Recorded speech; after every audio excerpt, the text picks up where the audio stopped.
great deal. As we welcome you to the Rose Bowl game presented by Citi, it is Illinois against USC in the granddaddy of them all. The Illini fans have arrived in force. Orange is prominent throughout Southern California and especially here in Pasadena. But the USC Trojans making an unprecedented 6th straight BCS Bowl appearance. They will see if they can make it back-to-back Rose Bowl game victories. The 4th Rose Bowl in the last 5 years for Pete Carroll and the Trojans.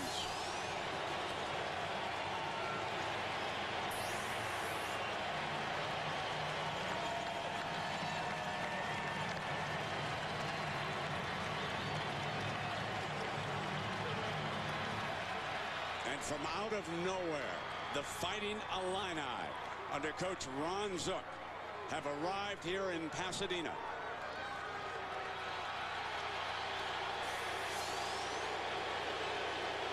They're a 2-touchdown underdog. But we have just seen one underdog rise up in Orlando. Will we see a second one for the Big Ten here this afternoon in Pasadena?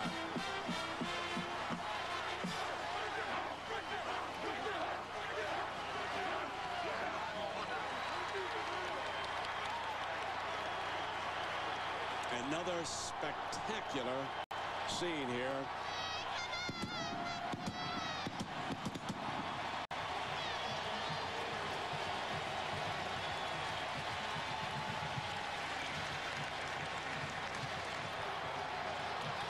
Juice Williams, weight on his shoulders today as the Illini quarterback from Vocational High School in Chicago, the same school that produced one Dick Butkus. And their great all Big Ten linebacker, Lehman. The captains, John David Booty on the right, missed 3 games with a broken finger, but has come back so strong since. And the captains will go out to midfield. They will be met by Emeril Lagasse, our Grand Marshal, and he'll kick this coin toss up a notch.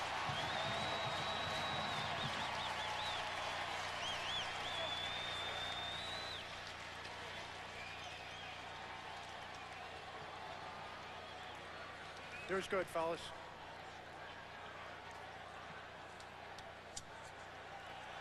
Let's shake hands, guys.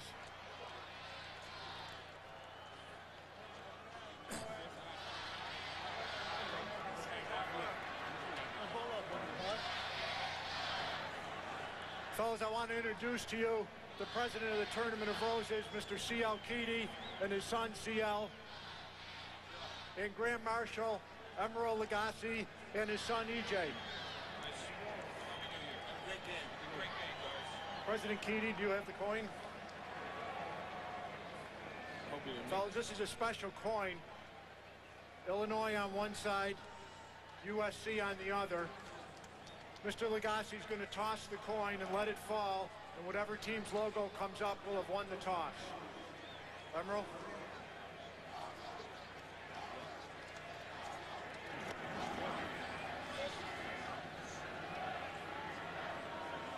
USC has won the toss. You have your choice now or at the start of the second half. You're going to defer? You're going to defer. USC has won the toss. They will defer until the second half. You want the ball? Where would you like to kick from? Put your backs to this goal. You fellas put your backs to this goal.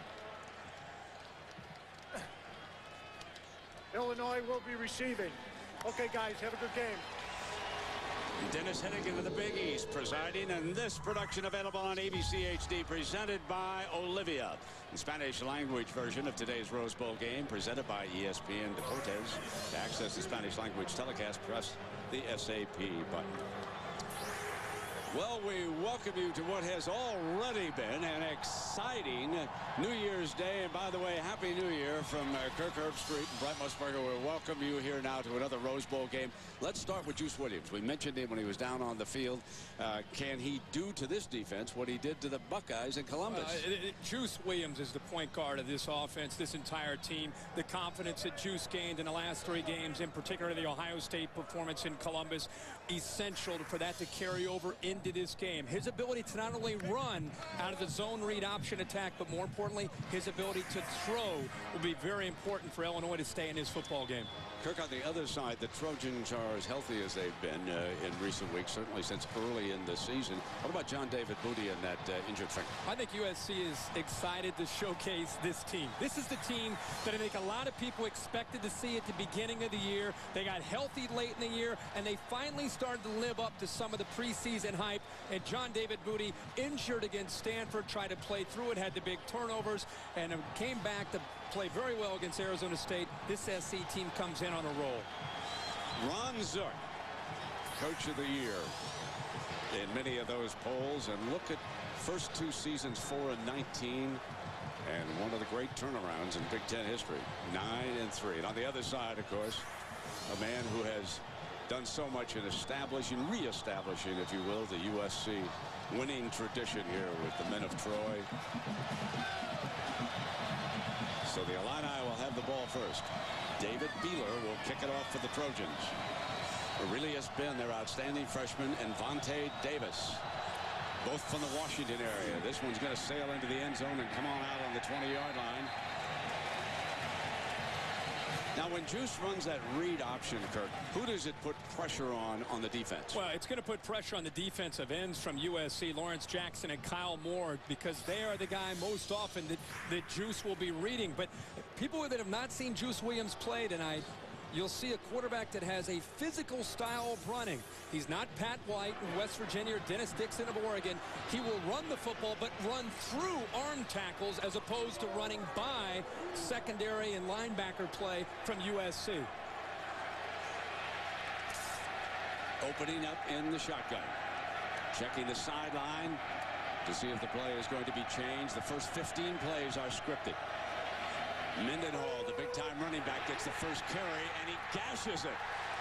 About 16 yards. He gashed the right side of that defensive front before Mays could bring him down. 16 yards official. Well, Mendenhall is a back that has Pete Carroll's attention. Talking to him prior to this game on the field, look at the vision and the ability to cut back. The play is designed to go to the right. He puts his foot in the ground and cuts back for a big gain here for the Illini. And the defensive end was much too aggressive. Kyle Moore slashed in on that play. They took advantage of that and ran right at him. Now Juice throws the swing out here. And here is Ben touching the ball. And let us bring in an actor you're going to see on ABC later tonight. Great sports fans, especially of Chicago teams, Jim Belushi, to introduce the lineup. Illinois spread offense is led by dual threat sophomore quarterback Juice Williams. His main target will be wide receiver Big Ten Freshman Player of the Year Aurelius Ben. At running back, Big Ten Offensive Player of the Year Rashard Mendenhall. Now, leading the offensive line, 4-year starter Martin O'Donnell, left tackle. Sounds like a winning combination to me. And that lineup is presented by Taco Bell, and there is the option look. Mendenhall for a couple of yards as that great defense settles in. Kerry Harris comes up from the cornerback position, and Jim watching here. A huge crowd on hand for this Rose Bowl game. Nothing quite as spectacular as watching a game here in Pasadena at the Rose Bowl. These teams have waited. You see the sea of orange that has made their way out from Champaign in the Chicago area in the state of Illinois. So after that opening burst, the SC defense settles in, and now it'll be 3rd and 10 for Juice. Must get the ball downfield. Brought down hard by that defensive rush. Moala and Lawrence Jackson, big number 96. Lawrence Jackson, all Pac-10. He'll be playing Sunday football next year. Moala gets in there as well, the right defensive tackle. This is what Illinois has to avoid. 3rd and long. With a zone read attack, you get into 3rd and 7 or 3rd and 8 or longer. It allows SC to pin their ears back and put the pressure on Juice. Joe McKnight, the fabulous freshman, awaits this punt. He could be electric, and he is hit. Immediately spins away and is down. Fine coverage by the special team, and John David Booty coming out his last game as a USC Trojan, and had a very disappointing middle part of the season when he broke that finger, but he has come on so strong. And a year ago against Michigan, 4 touchdowns. Yeah, this is his game. He wants to go out a winner. Very intelligent. 23 starts coming into this football game, and just a guy who almost acts as if he's an offensive coordinator because he has seen so much as a USC signal caller. They're going to spread the field, and they're going to start McKnight at the same time. He's a fabulous receiver. They're going to bunch 3 on the right. Steve Sarkisian, the offensive coordinator, wants to see if they can go downfield right away. He's going to swing it outside to the freshman, and he slips, and it'll be 2nd and 10. Let's bring in a former Trojan great, Matt Leinart, to introduce the offense. The Trojan offense is led by senior quarterback John David Booty. The Trojan tailbacks have been banged up this season, but Chauncey Washington is healthy and ready to go. And let's not forget Fred Davis, the John Mackey Award winner for the best tight end in the nation. The offensive line is anchored by 3-time All-American left tackle Sam Baker. And Chauncey is on the field right now for this snap. Play fake to him. Booty comes up firing again to the tight end. Davis won the Mackey Award and picks up the 1st down. Crosses the 45-yard line. This is what you have to be careful of. Defending USC is action away. The defense gets occupied with that action. Booty comes back, and when the corner Davis clears, look at the opening out here in the flat. A very easy throw for Booty to make, and all the room in the world for one of the best tight ends, if not the best tight end in the country, in Freddie Davis. 4 wide. Garrett Green is one of them, and this time they come back with Chauncey on the run, and he crosses midfield to the 49-yard line. Chris Norwell makes the stop, and here is Jim to introduce the Illini defense. All right, the defensive line is led by Will Davis, who has 9.5 sacks this season. He's good. Consensus All-American Jay Lehman, well, this is his last game as linebacker for the Illini, so I'd look for a very emotional performance from him tonight. And in the secondary, we have 2 senior safeties, Justin Harrison and Kevin Mitchell, who will look to lead the Illini to their 4th Rose Bowl win ever. Ball is fumbled and marked down. The lines judge has marked it down at the 42-yard line. It was run in for naught by Justin Harrison. And now our Big East crew will sort this out, but the original single was a catch. I'm sort of surprised they didn't wave it off as an incompletion. I don't think there's any doubt it's a catch. It's a matter of whether or not that ball came out. Boy, it looked like he took 2 or 3 steps with the football. The ruling on the field is that the receiver was down before he lost control of the ball. Brent, he took 2 or 3 steps. Savili makes the catch underneath. Takes a step or 2 here. Davis hits him. And the ball comes out as he makes contact with the ground. Very close. This would be a great angle here. His knee's down. That's a good call. And as the result, they'll come out and measure to see whether or not the Trojans have a 1st down. Havili, their fine fullback, was the receiver on that play. And if the yellow line is accurate, got it, inches, an inch. And the Illinois faithful not happy with that call, but it did look like his knee was down. One of the things John David Booty is going to try to exploit in this game, more so than any game all year, is true freshman Joe McKnight. He'll give you the wow factor, this USC offense. SC in the past has had the ability to score in a hurry with the speed that they have had. That's not been the case so much this year. Number 4 tonight for USC will be as involved in this game as any game he has been in so far in his young career. John David backing up, going to Havili again, incomplete. He overthrew him in a foot race with a linebacker, Antonio Steele, with coverage, and we check in with a third member of our crew, Lisa Salters. Lisa, Happy New Year. Happy New Year to you too, Brent. You know, I was talking to offensive coordinator Steve Sarkisian before the game about Joe McKnight, and he said, you know, he really came on strong the last half of the season, but what really did it is that we had a month to prepare with him. He said, expect for us to give the Illini a heavy dose of Joe McKnight today, Reggie Bush style. All right, Lisa, thank you. Second down and 10. Play fake, and Booty keeps it in the air. Had time, high. That could be a fumble. Caught, though, on the ricochet by McKnight. Right man, right spot, right time. Hazelton was the receiver, and he was drilled on the play. Pretty obvious how USC in this opening drive trying to attack Illinois, trying to make their linebackers play in space. What a hit there. And how about the awareness by the true freshman, Joe McKnight, to not only see that football, but snatch it, and he was trying to make a move to go down the sidelines. 14-yard gain. John David Booty continues to drive them 4 of 5 so far. There's his 5th completion as he strikes it, puts it in Hazelton's hands. Patrick Turner not playing because of an injury, so we will see a lot of Hazelton and Osbury here. Illinois spreading, or being spread out by the USC offensive formations. A little bit of a cat and mouse game, obviously being played by the coordinators from both sides, trying to see how each team will respond. Steve Sarkisian, one of the best you'll see in the business at calling plays and attacking defenses. Toss play with McKnight.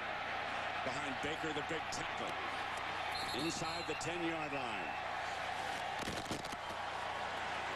Well, this is the game that Joe McKnight has wanted this entire year, with so much time to prepare. It allowed USC to find different ways to get him more involved. He's played quite a bit this year, but as I said, not as much as you're going to see him at various positions, out lined up as a receiver. A lot, as Lisa said, like Reggie Bush used to be used, and you can see the quickness and the burst that young Joe McKnight possesses. Chauncey Washington into the game with the ball inside the 10. Havili will be his lead blocker. No, Booty's going to throw it to him instead. End zone, touchdown. Chauncey Washington scores the first touchdown of this Rose Bowl.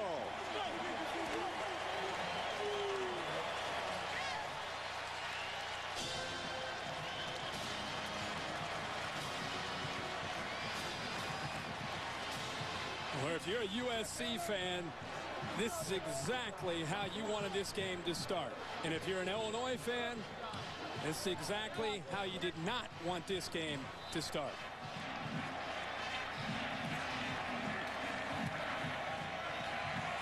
David Beeler tags on the extra point. Chauncey does it.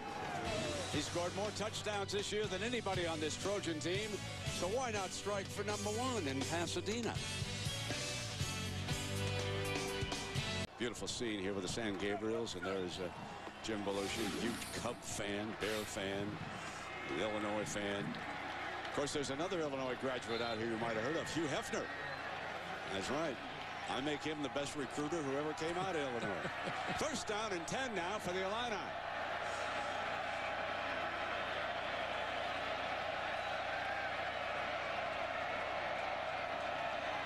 Mendenhall will motion out, option look. What will Juice do? Going to try to keep it. And he probed. Let's have Leinart introduce this great Trojan D. The defensive line features 2 of the best in the country in defensive tackle Cedric Ellis and defensive end Lawrence Jackson. The Illini better be ready for USC's linebacking core, led by Ray Maluga and Brian Cushing. And the secondary is very experienced, led by strong safety Kevin Ellison and sophomore All-American Taylor Mays.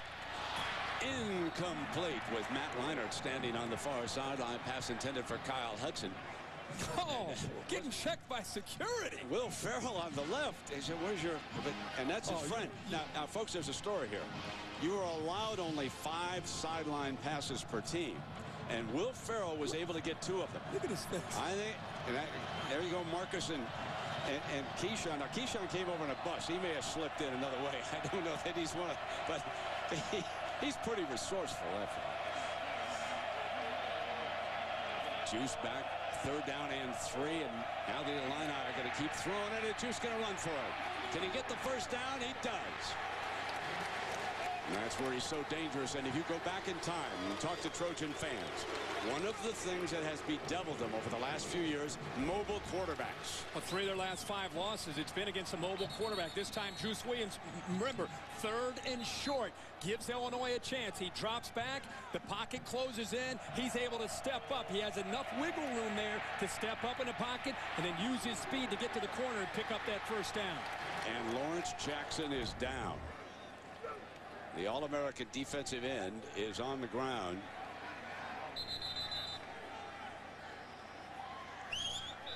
Nick Holt, the defensive coordinator over there with head coach Pete Carroll. Let us step away right now. Carroll's Trojans lead it by 7 in the opening quarter.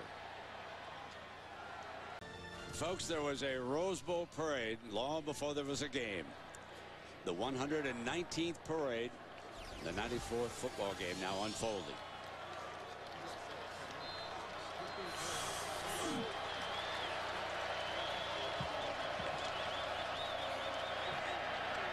Juice back in the gun here.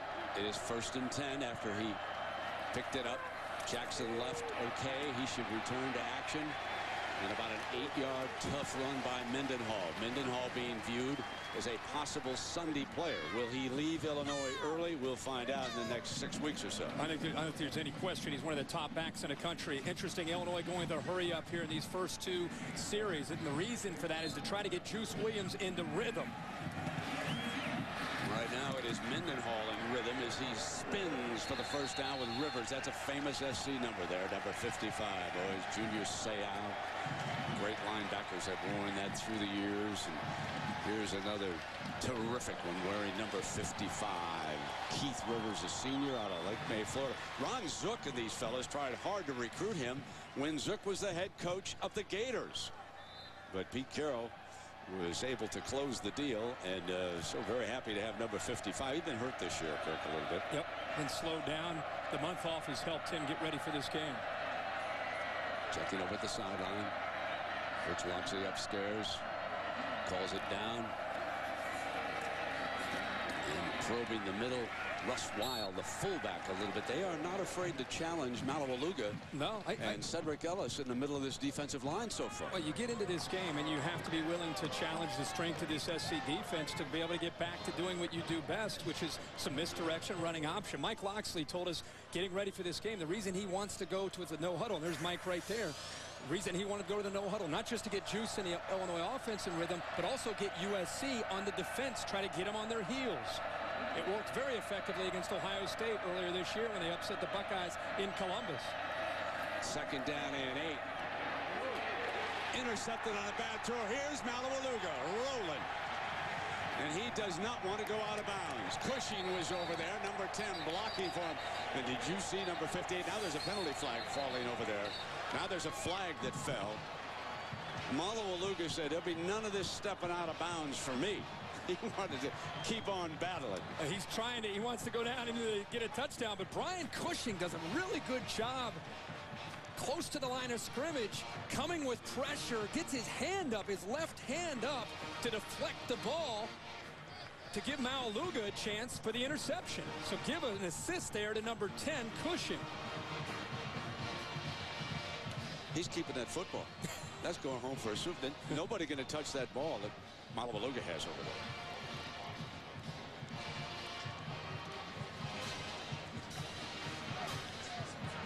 After the play was over, personal foul, number 83 on Illinois, personal foul, number 2 on USC.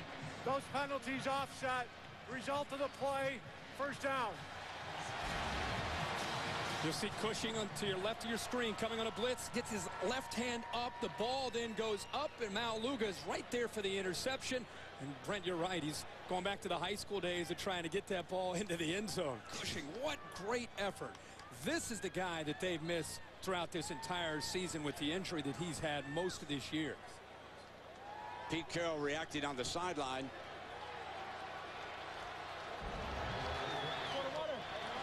So Malawaluga gives them a first down at the 35-yard line. Double pass coming up, back across the field.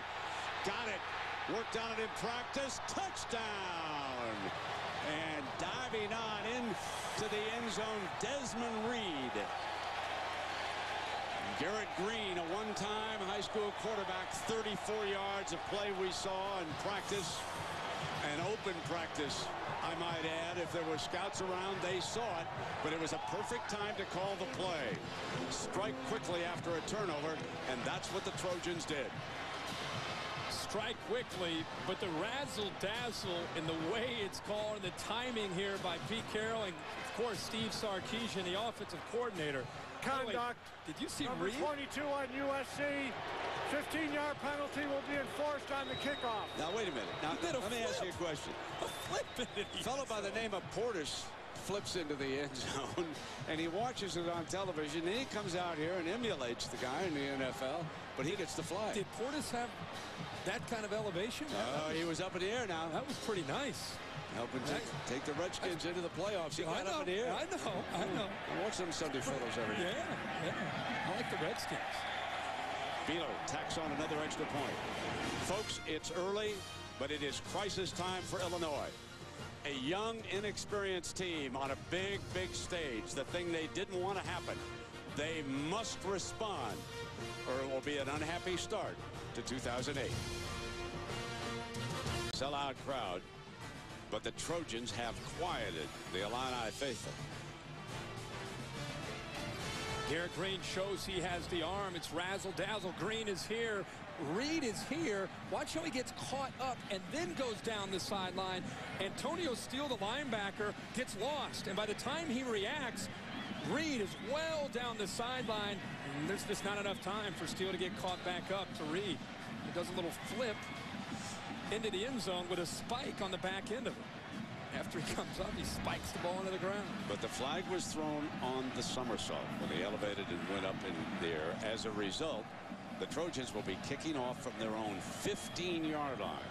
That was Desmond Reed's first touchdown reception this year, third of his career, after Ray Malawaluga's first interception.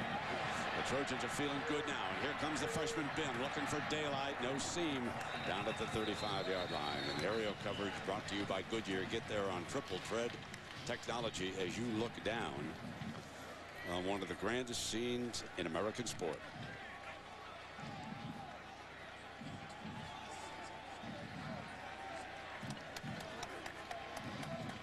Reason starting fast for Illinois was so important is when you're such a heavy underdog, you hear so much about it for 4 weeks in preparing, that you need to start fast to get yourself to believe that you can be with the Trojans and play with them and beat them. I mean, you get down 14-0, it really is going to challenge the Illini. Mendenhall dances nowhere. Not much of a hole to begin with, and Cushing, number 10, very active.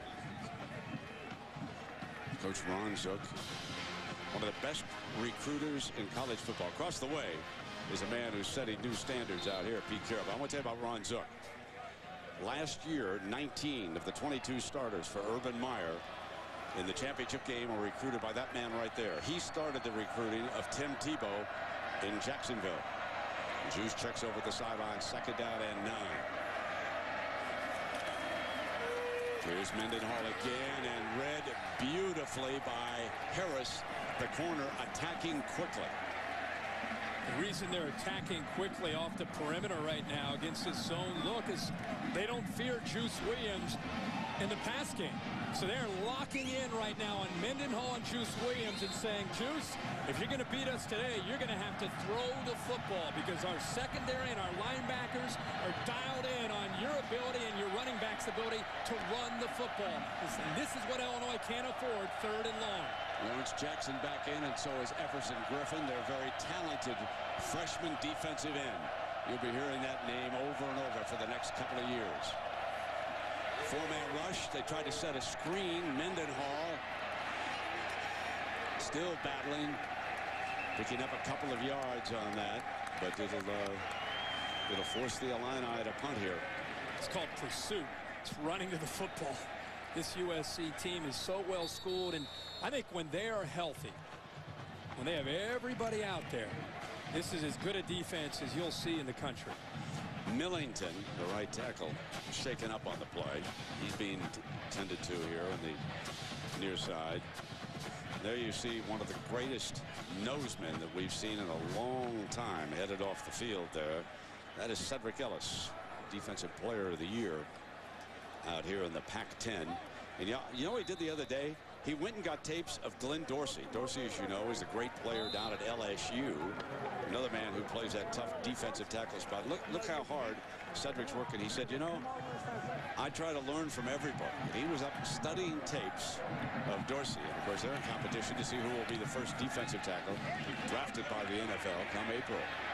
There's McKnight, fair catch at the 23-yard line, and the Trojans will come back to work. And you would think now that the Illinois defense needs a stop.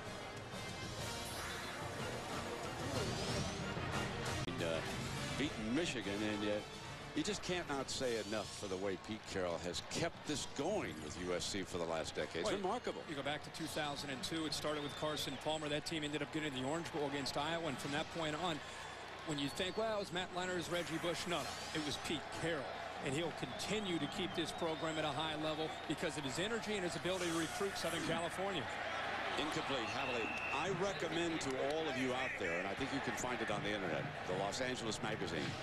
Go find the profile on head coach Pete Carroll. I read it. It is remarkable what this man does at night sometimes. He heads in with a couple of fellows into the toughest neighborhoods in this city. Goes in and talks to young men.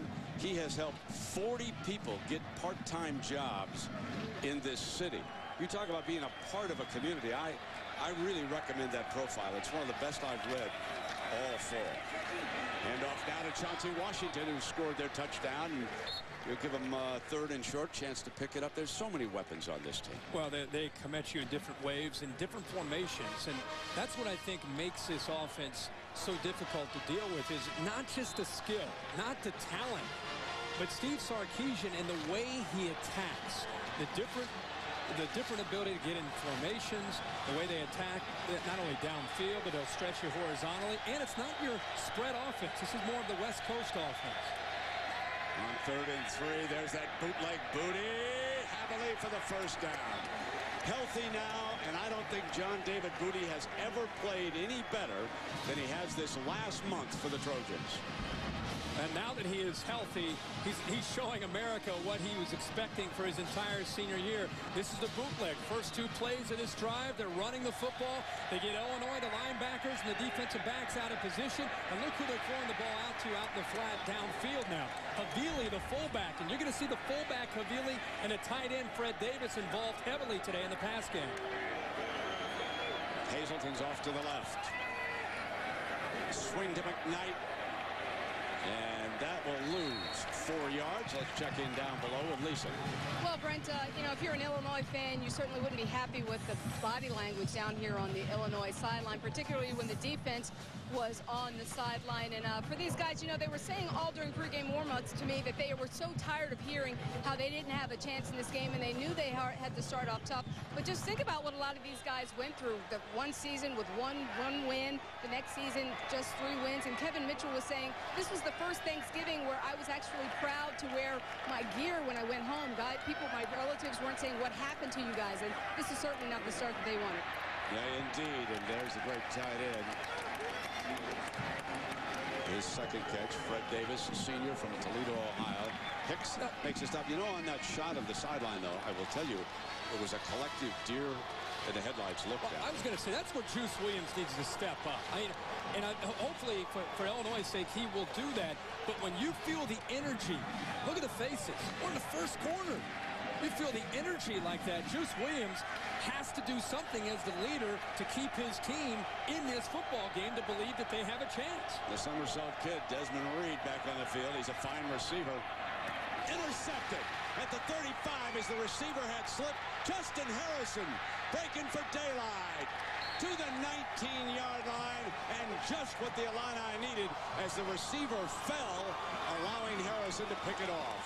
Now let's see the energy from that sideline. Now it's a sea of white, and they're jumping up and down, and you're right, Brent.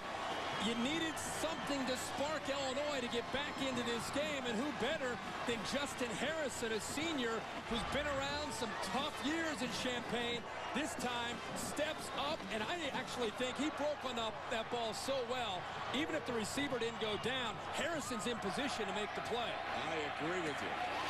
Good call on that one, Kirk. He was going to make that pick regardless. So let's see what Juice, Mendenhall, and the rest of this offense can do. Big point in this game. Down 2 touchdowns. 3:51. Opening quarter here in Pasadena. And a change up from the sideline is signaled for.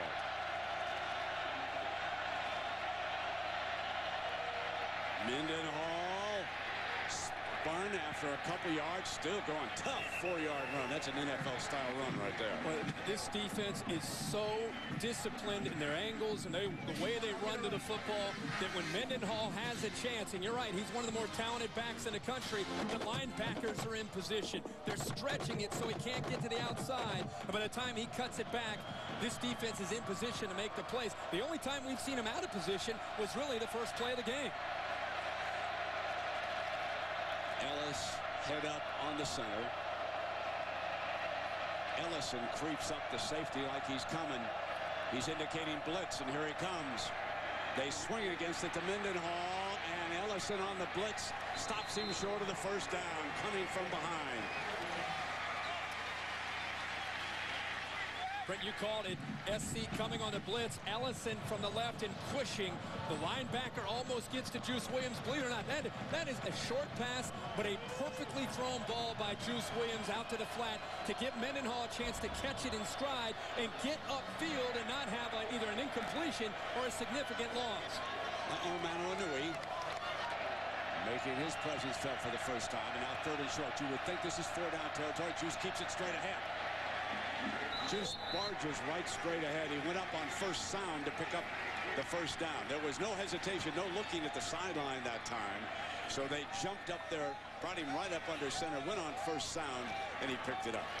Every time I see Juice Williams hit under center for a quarterback sneak, I think back about the courage that Illinois had when they went for it on 4th and 1 against Ohio State. And Juice Williams looked like he lost the ball maybe for a second, but his leg drive gets him across the first down line. Big opportunity here for Juice and the Fighting Illini. 1st and goal.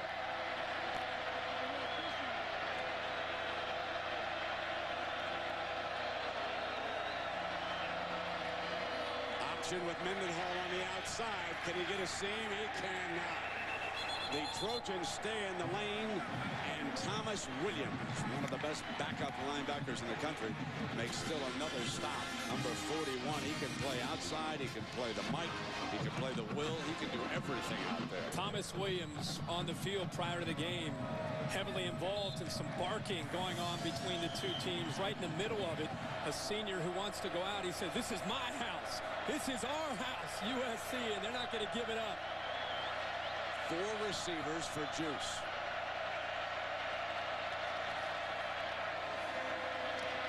Deflected again. That is the second blocked pass by the Trojans here today as big Cedric Ellis rolls in that time. Pushing the linebacker, got the first one, which set up an interception. I think Juice Williams' only chance to throw against this SC defense is going to be when they have a chance to catch SC off guard and go play action. They're so strong up front with Jackson and Ellis and can get penetration with just 4. It allows them to defend the pass with 7 on the back end just because they're so talented up front. When they get into obvious passing downs, it's tough. 3rd and goal, and they're backed up to the 12-yard line. Cannot afford the big turnover here.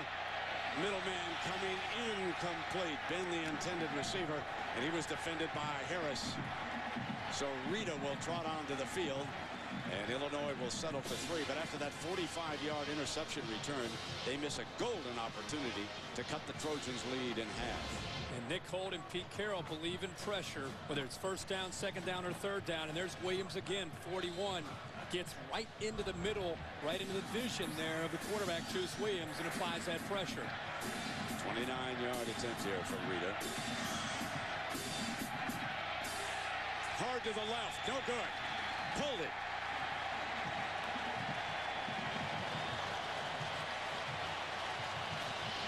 Now it'll be up to Zook and the staff to keep this young team, keep them in this game, Kirk. Things have definitely gone against them here so far. Well, at this point in the game, with 1:15 to go in the first quarter, you come up with a huge interception. I mean, it's exactly what you need to get back into this football game, and you end up not only not getting the touchdown, but you miss a field goal. Now it's about composure. Absolutely. It's about maintaining your composure. This is a team that had won, what, 8 games in the last 4 years combined. They won 2 games last year. Now they're in Pasadena against one of the greatest teams in the country in USC every single year. Hold your composure down 14. Now the Illini show blitz are coming from the backside against the run. McKnight, the freshman, has great dash. About 13 yards on that first down carry. Well, we have talked about the season, and for Illinois, just a great turnaround. 8 wins in their last 4 seasons combined, and then they explode for 9 this year. We've talked about the great win in Columbus, and they nearly swept away all the Big Ten awards. James Laurinaitis winning the Defensive Player of the Year award. And their last bowl, the 2002 Sugar. Now, the BCS championship game was played out here in Pasadena, so instead of making their way to the Rose Bowl, they went down to the Sugar Bowl, where they lost to LSU down there. That was under Coach Ron Turner. Here's the handoff, and slipping as he goes down in the arms of the defender.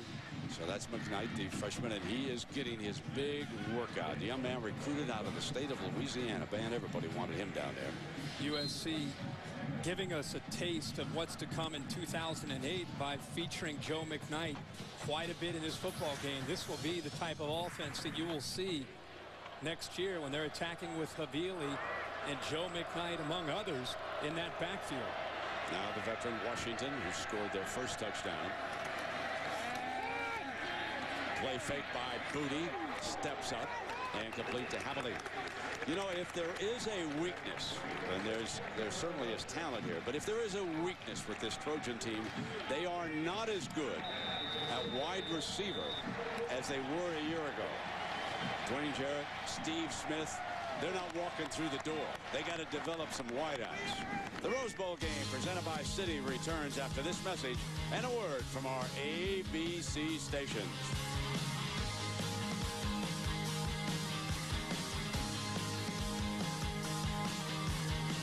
Of the hour here in Pasadena, 3 Pacific time with Kirk Herbstreit and Lisa Salters. I'm Brent Musburger. Pleasure to have you with us. A sold-out Rose Bowl on another beautiful afternoon. Here's your 3rd and 6. The freshman running back Joe McKnight back on the field. Off to the right. Booty looks in that direction. Incomplete. Wanted to put the ball in number 4's hands. So 4th down is coming up. John David Booty talking to the head official about a little pass interference. He thought McKnight got held up there, but just good defense from Illinois. It's the 2nd time in a row the Illini take the field on defense and come up with an interception, and now forced to punt. Got to pick it up and get it off. And a great save under the circumstances. Wojtek picking it up and making the most of a near disaster there. The snap is high by Collins, and Wojtek does it. The ball, let's see how high it is. I mean, it would have taken a pretty good effort. He could have caught the football, but you're right. He keeps his cool here, is able to come up with it and at least get the ball out and back into Illinois territory instead of maybe Illinois picking it up and, again, having another break off a turnover. 20 yards is all they gained, but they did get it across midfield. And the Illini have not been able to move the ball, so they'll take over on their own 41-yard line. Let's see if they can here. There is the option. Ben, the freshman, and he makes about 9 yards before he's brought down by Keith Rivers. This time I like that they're using Ben as a pitchback, and I think you'll see more and more of that. Mendenhall, who usually is the guy who's going to be heavily involved, defense is going to lock in on 5, so why not deal it out to the true freshman, Ben, who's a receiver going downfield typically, makes a nice play. Mendenhall slips, but not before he picks up the first down in Trojan territory. So here is another opportunity for Illinois to climb back into this game. They're down by 2 touchdowns. This is a little bit more of Illinois' style of football. The left side, Fulton and O'Donnell, the linemen do a good job. Boy, Lenny got close to a clip there on SC, but he's able to come up with a block and give the running back, Mendenhall, a lane to run in.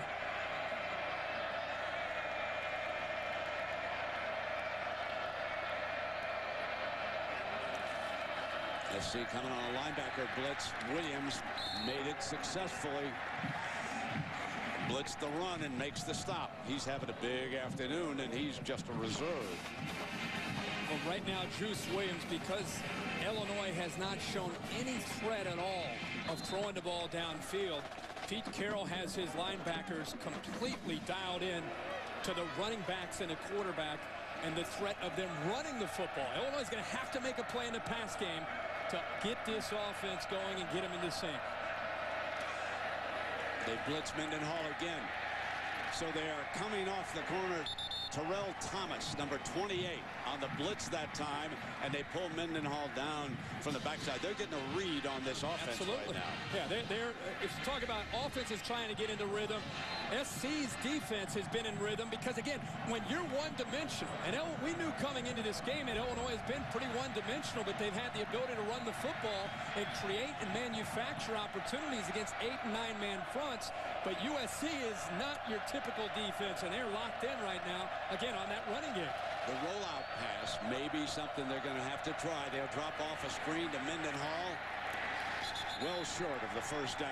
Back by midfield. Sharice Wright. Illinois, last 2 times they've had the football, they've had a chance to move it into SC territory and not been able to come away with anything. I wouldn't be surprised if Eddie McGee, the backup quarterback, didn't get a series just to see if he can loosen this defense up a little bit.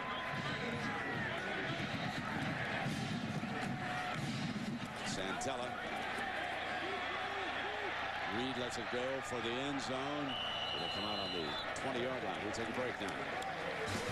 So far, if you just joined us, the Trojans are in control. Lead it by 14 points, second quarter. Hi, guys. What's going on? Buzzword bingo. Buzzword bingo? These innovation meetings are killing us. The hype, the jargon. The buzzwords. Every time you hear one, you mark your card.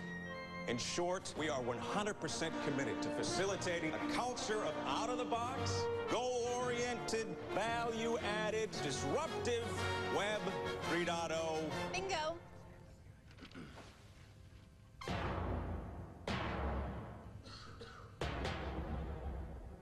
And they gave him his own parking spot right in front of the entrance. In front of the main entrance? It says Nick. Right there.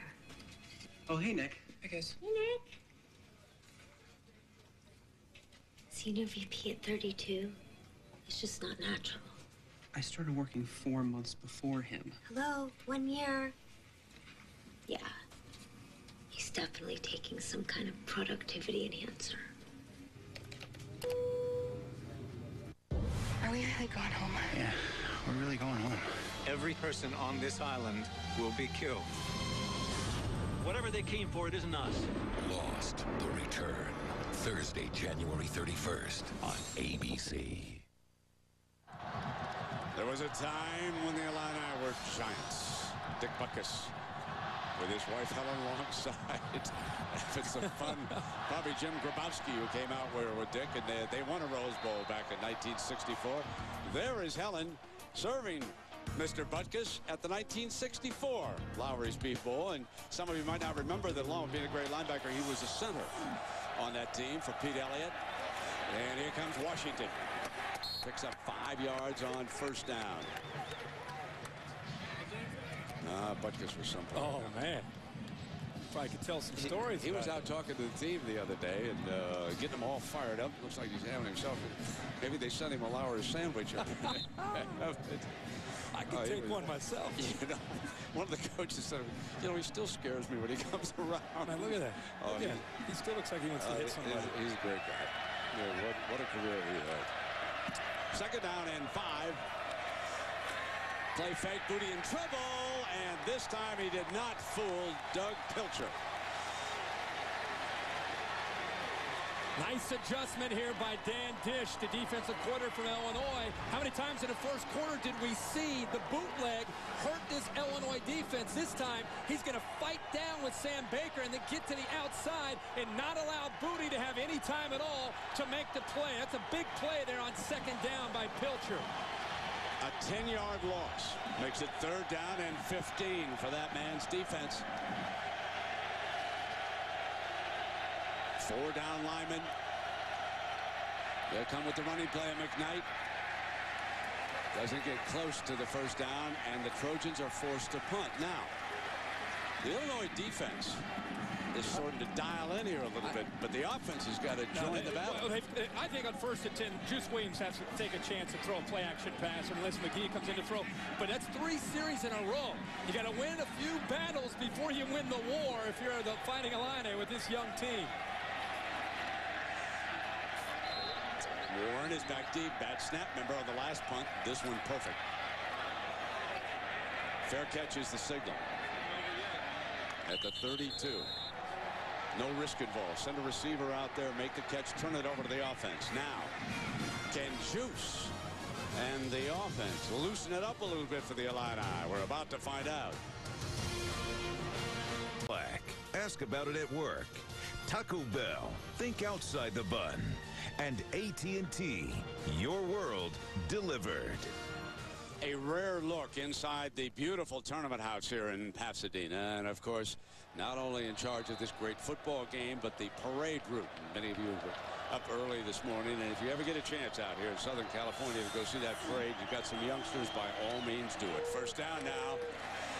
And they have gone to the backup. Daniel Dufresne, we go down below to Lisa. Well, Brent, Ron Zook certainly knows that his defense is playing tough, and it's time for his offense to get something going. While the offense was over on the bench, Zook came over to his players and said, hey, relax, you're fine. This is no time to panic. You're just now finding out that these guys are just like the guys you've been playing all year long. It's time for you guys to go out and make a play. And, Kirk, you were talking about Juice Williams stepping up.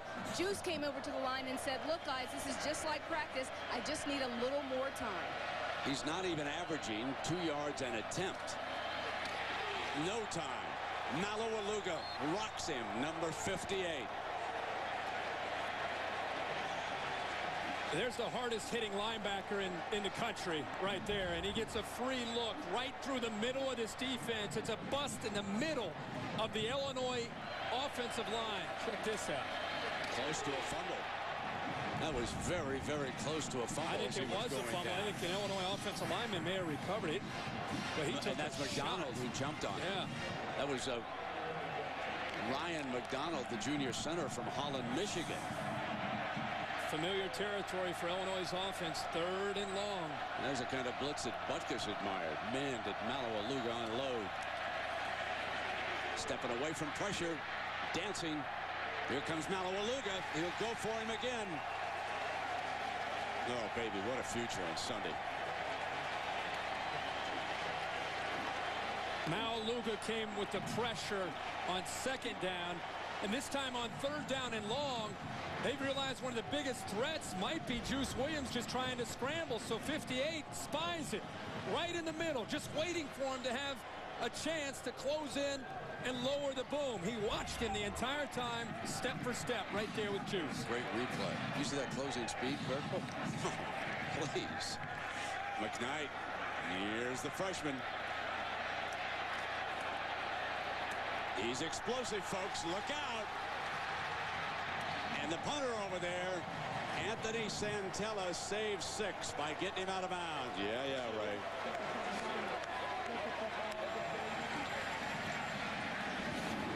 Want to see why it's tough to play against this defense?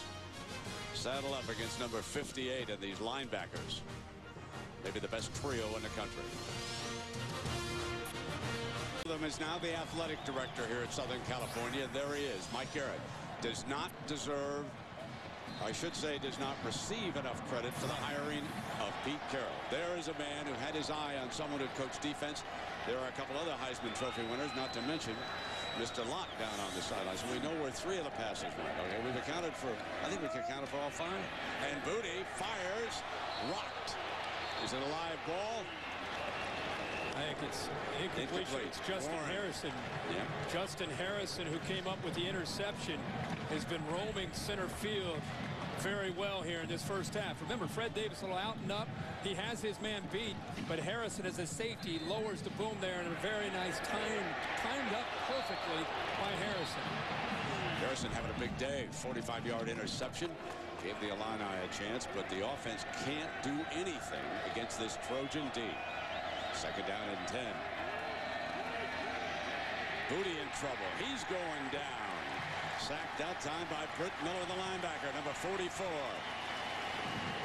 Illinois bringing some of their own pressure. This is a very poor attempt by Chauncey Washington to try to pick up the blitz.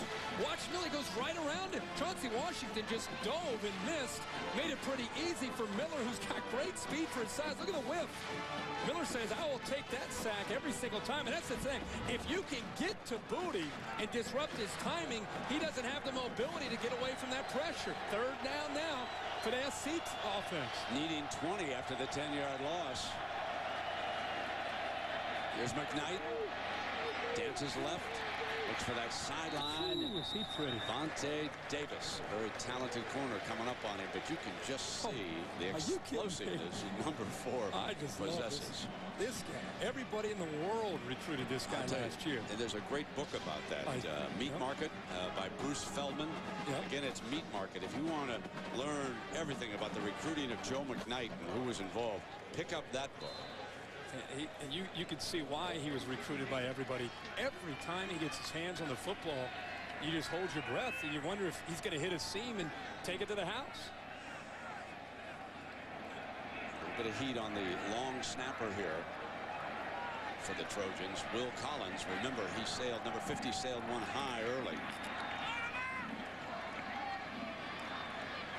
4 times in a row, Illinois' defense keeping them in this football game and giving them reason to believe that they can come back.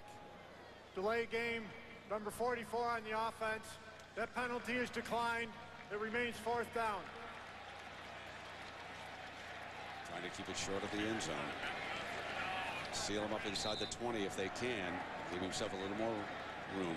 Great. Wojtek, the punter.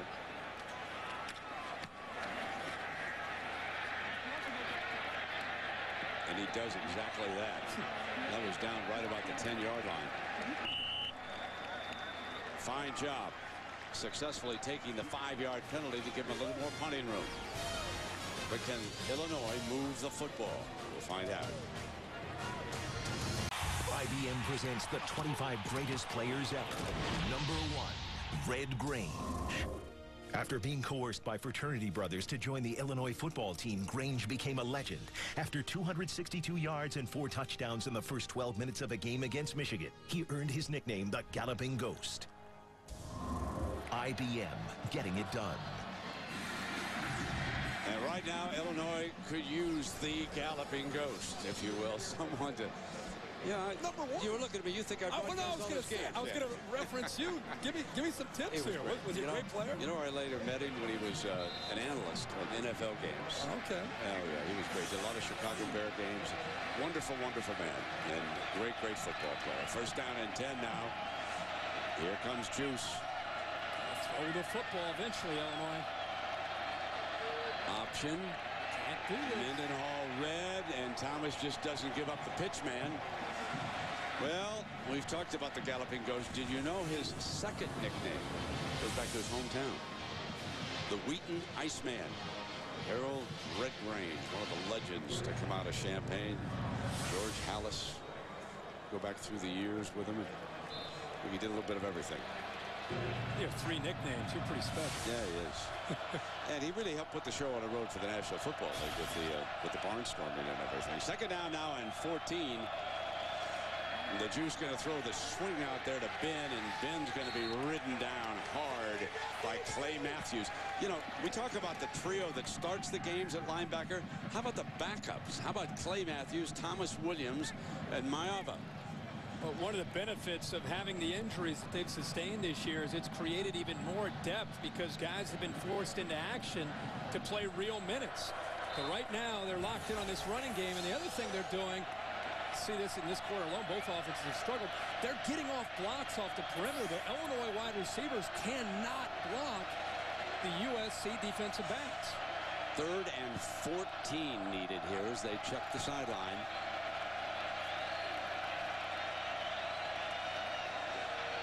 Not going to pick up 14 with that run against this defense. No way, no how. Against great defenses today, I know the zone read is kind of the new trend, but without a legitimate vertical passing game to go with it. And I don't mean just once in a while tricking a defense and going play action, but you've got to have the ability to stretch a defense, or everything is within 5 or 10 yard area. The defense is as talented and as fast as USC and as well coached. They're breeding tendencies and running to the football. Santella back way up in his end zone. McKnight at midfield from the 49-yard line to the middle. The Illini hold their lanes, push him out of bounds on that far side. So for John David Booty and this Trojan offense, a short field. The Illini defense trying to hold them in this game, but it'll be tough on this next series. Set offense. They got some plays they need to run. We got some trickery. They haven't thrown the ball. They haven't thrown the ball across the line of scrimmage, and they already had 2 big breaks and didn't take advantage of them. All right, we'll see you at halftime right now. Let's go back up to Brent and Kirk. John, I missed the memo. Nathan Detroit is now your tailor for you 3 guys, huh? And here is Stephon Johnson. He gets the them deep stripes. Those are looking good down there. You know, first 2 drives, this game started so fast for USC. 2 quick touchdowns, and you thought this is going to be a huge day, and it still may be a huge day, but give credit, as Craig mentioned, to the Illinois defense. These last 4 drives, they came up with a turnover. They forced 3 straight punts, but now, again, they're getting closer and closer, backed up to their own end zone. Flips it out wide for a 1st and 10, Osbury. Physically, he looks as good as any receiver in the country, but they've been unable to develop him. And David Osbury is a freshman. You've been talking about this guy for 3 days. I knew when 9 got his hands on the ball, you were going to be pumped. He does look the part, doesn't he? Oh, yeah. He looks the Jarrett part. He sure does. 6'4", 225-pound freshman. But that, to me, this year, they've had more physical presence on the outside at receiver, but not the big playability. Now they come back with Johnson. And it is time for our favorite duck, because it is time for the Aflac trivia question. Happy New Year, Duck. All right, Illinois last played in the Rose Bowl in 1984 against UCLA. Who was the MVP of that game? Mike White brought the Illini out here, and Jack Trudeau and the boys against Rick Neuheisel, right? David Williams, was that the wide receiver? David Williams, number 1. You bet. Thanks. 2nd down and 8. Washington back in as the tailback. Jammed. Dances back to the right. Got a 1st down out of it. Inside the 10 to the 8-yard line. Kevin Mitchell.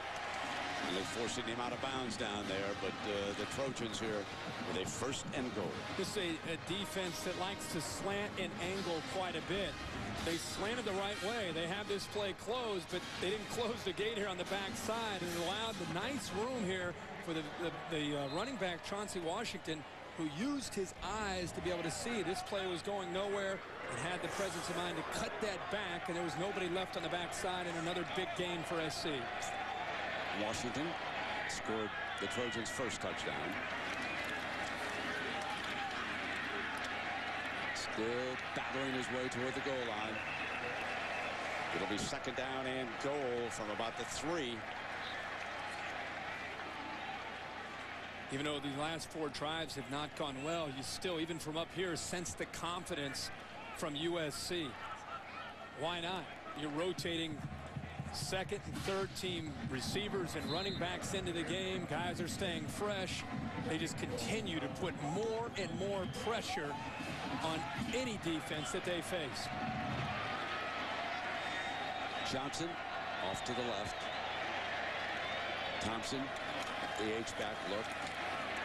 Banging to the end zone. Touchdown. Chauncey Washington's second touchdown of the game.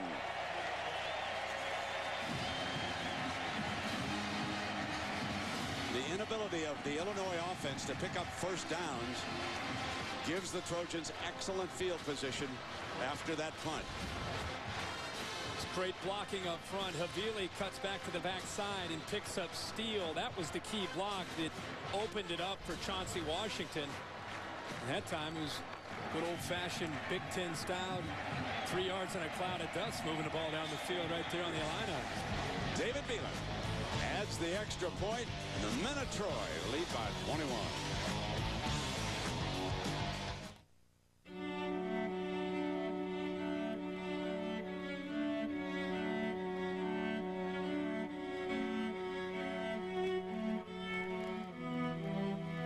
There are 380,000 NCAA student athletes. And most of us will go pro in something other than sports. In something other than sports. Go to ncaastudent.org to find out how.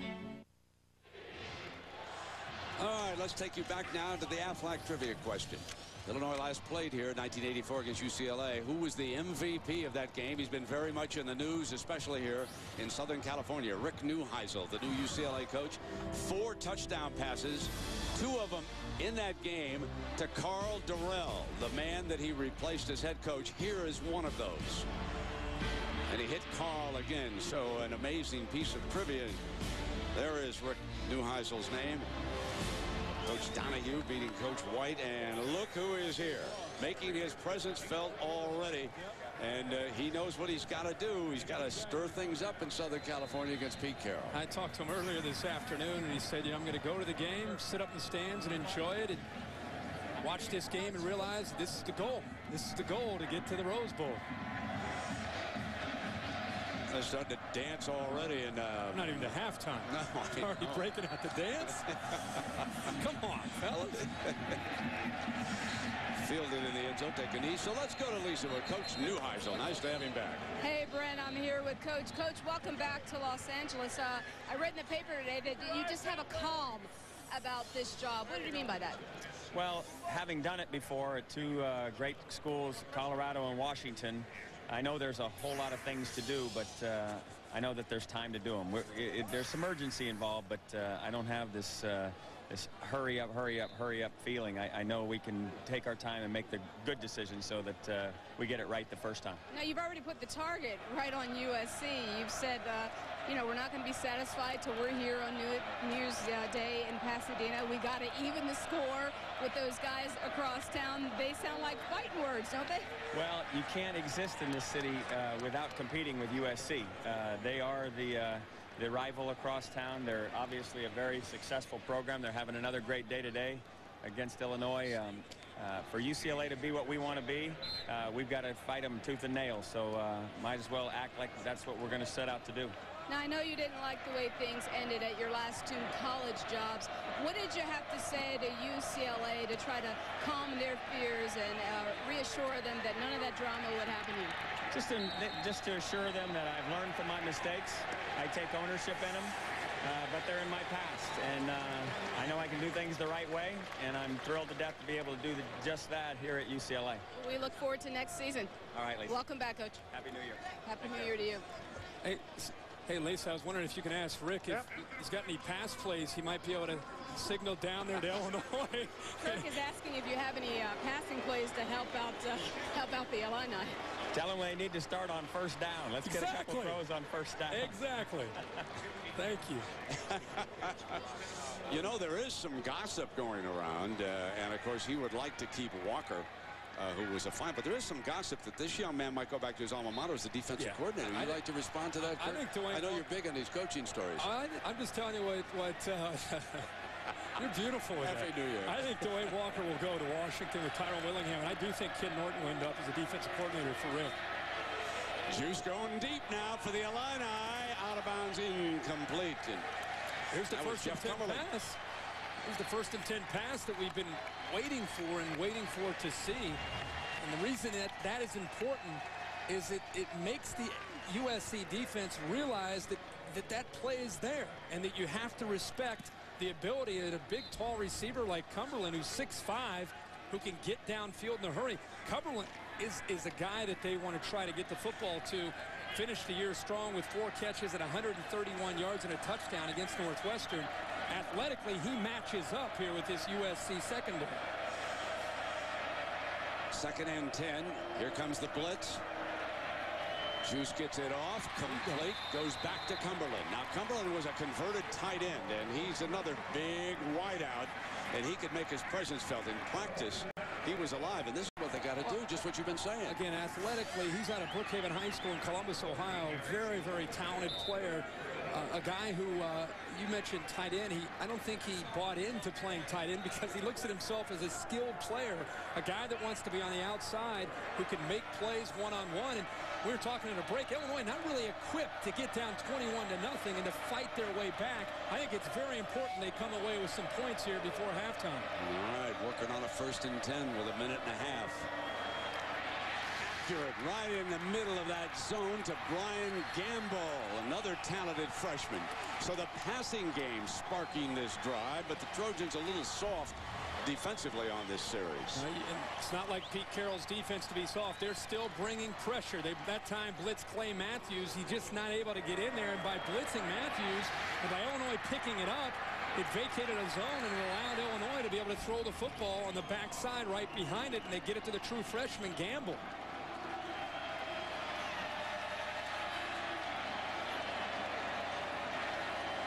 From the 23-yard line, Juice checks that sideline.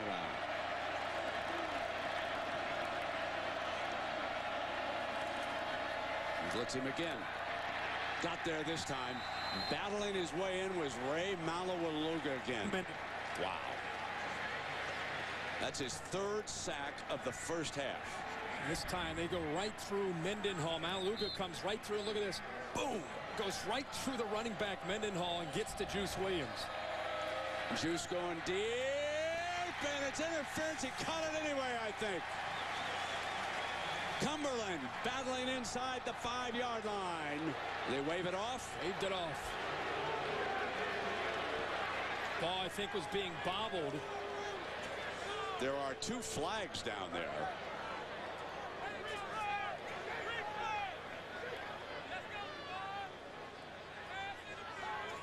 Pass interference. Number 24 on the defense. 15-yard penalty from the line of scrimmage. 1st down. It's like a replay look at this one now. See if that ball is being bobbled, if he ever has control while his feet were trying to get down. It's a great effort by Cumberland. He's fighting back and forth. He has the football, and then because it came down as his left foot's down, the ball, I don't think he secured the ball, but nonetheless, they get the pass interference call. In the red zone with an automatic 1st down. Bringing the freshman around, faking, going end zone too deep. 2nd down and 10. Well, we've been calling for the passing game as we've continued to talk in this first half, throughout the first half, and obviously when you're down 21 and you get inside the 2-minute drill, you start to throw, but it's the first time today that we've seen this USC defense a bit perplexed, hands on their hips, looking around. Not saying they can't come up with a big play or a big turnover. They're going to continue to blitz Juice Williams. It's the first time they're actually having to think and having to react. 2nd down and 10. Dancing to the left. Steps out of bounds, stops the clock. 50 seconds left here in the first half. A field goal, in my opinion, is not going to help you. Sure, you get on the board, maybe helps morale going in at halftime. You need a touchdown. If you're here to get into this game and win it, and try to convince yourself that you can still win this game. It's a team that was down 23-6 to Missouri in their opening game of the year in the second half and came back to win. If you want to try to get yourself to buy in and believe you can win it, then I think it's essential you come up with a touchdown. Yeah, that opener in St. Louis, Missouri, winning that night. 3rd down and 5.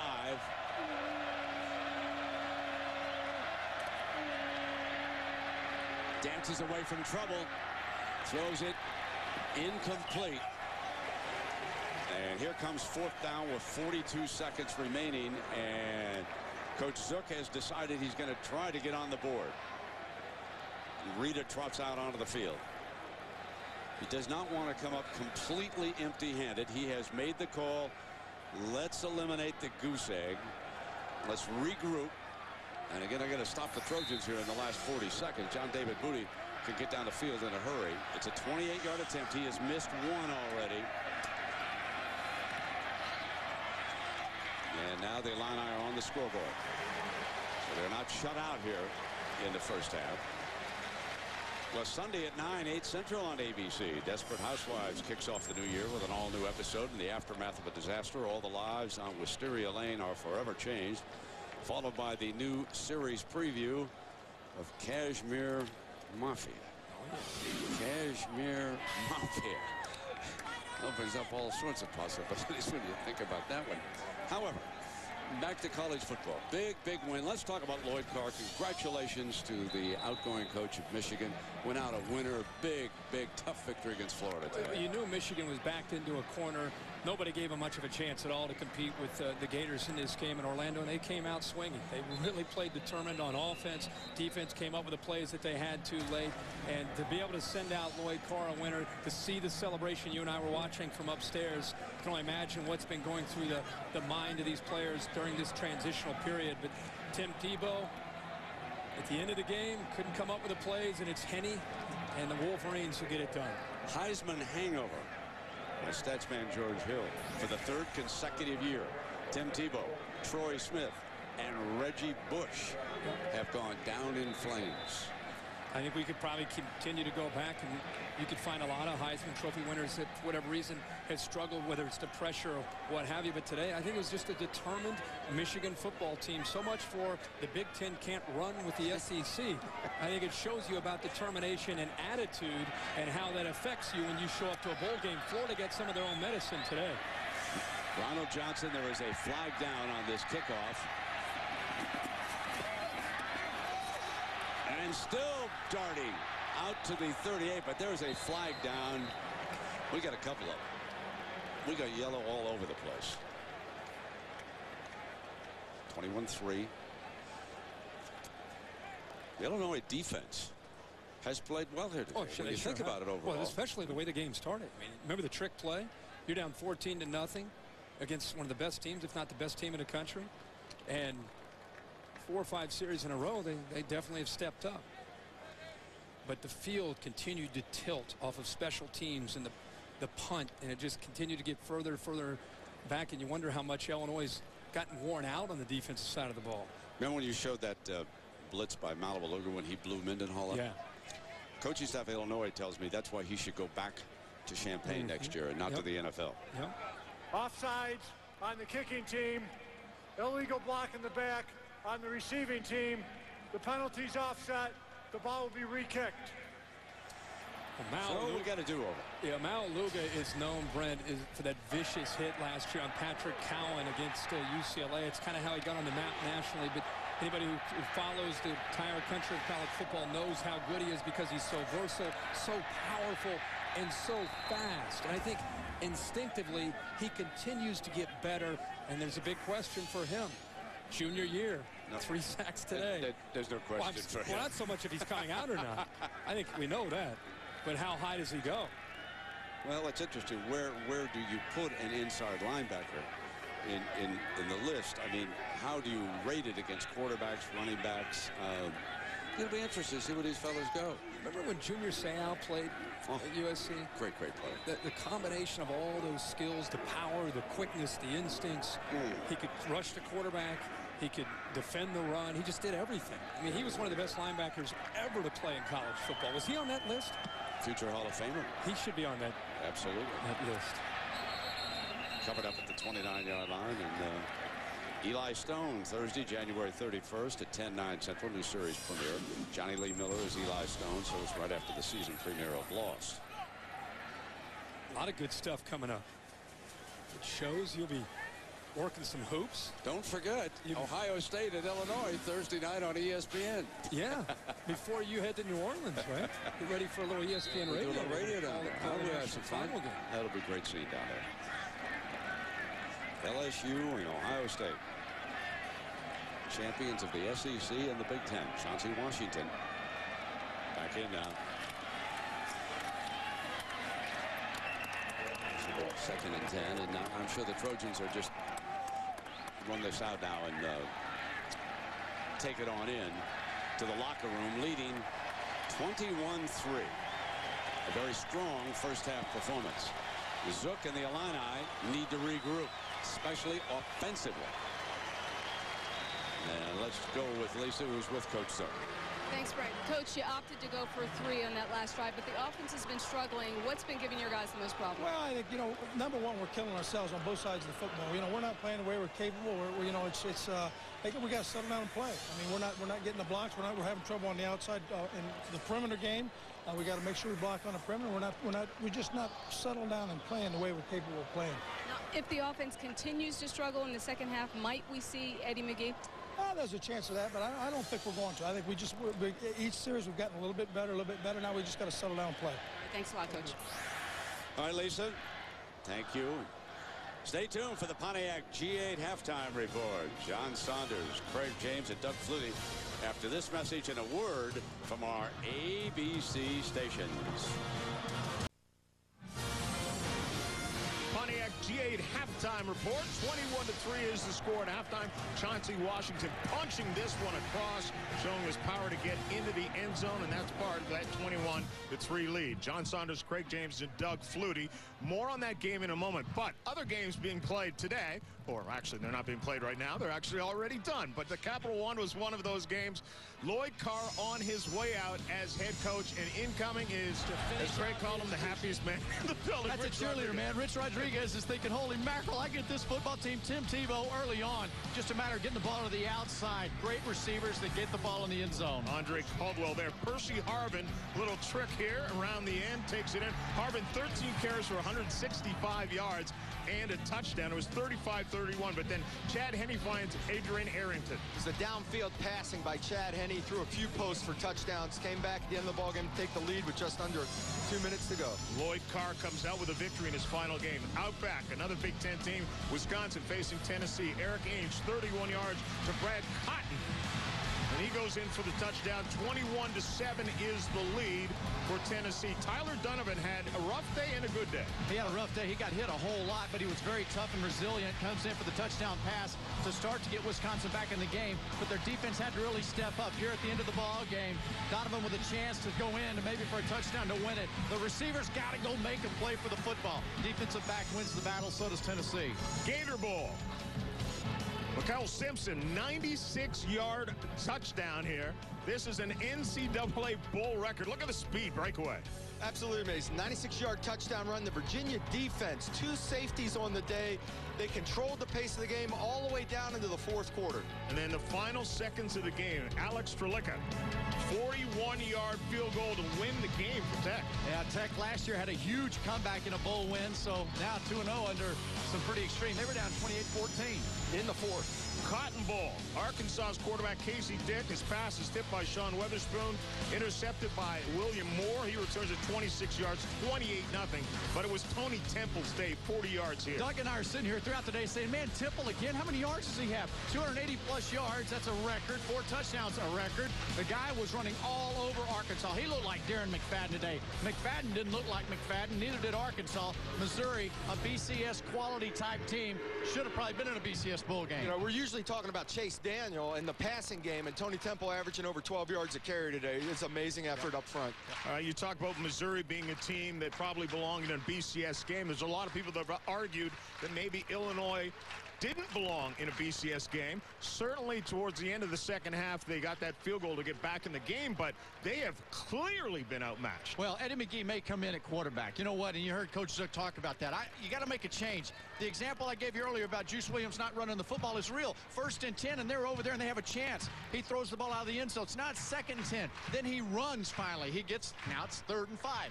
Well, it could have been 2nd and 5. You just got to have a quarterback with that type of offense that beats the defense, and he hadn't been doing it. Well, I think the major problem is there's no pass threat. They need to get some 1st and 2nd down passing. USC, even their corners are playing run first. Everyone's flying up to the line of scrimmage. I think you need to be able to have a downfield passing attack, at least a threat to throw the ball in order to open it up for the running game. And the other thing that I think of here in this deal, if we're in the locker room with our teammates, I would say to them, look, fellas, it's 21-3. Let's go out and have fun. Let's not press, but let's play competitively. I didn't see a sting about Illinois. I didn't see a feistiness about them on the football field. They did have a few sacks. They did make a few plays on D. Early on, they looked shell-shocked, but then they started to come around. They do have a good defense. Defense has done a heck of a job for Illinois. That's right. 21-3 is the score, although it could have been much worse. More halftime coming up after this.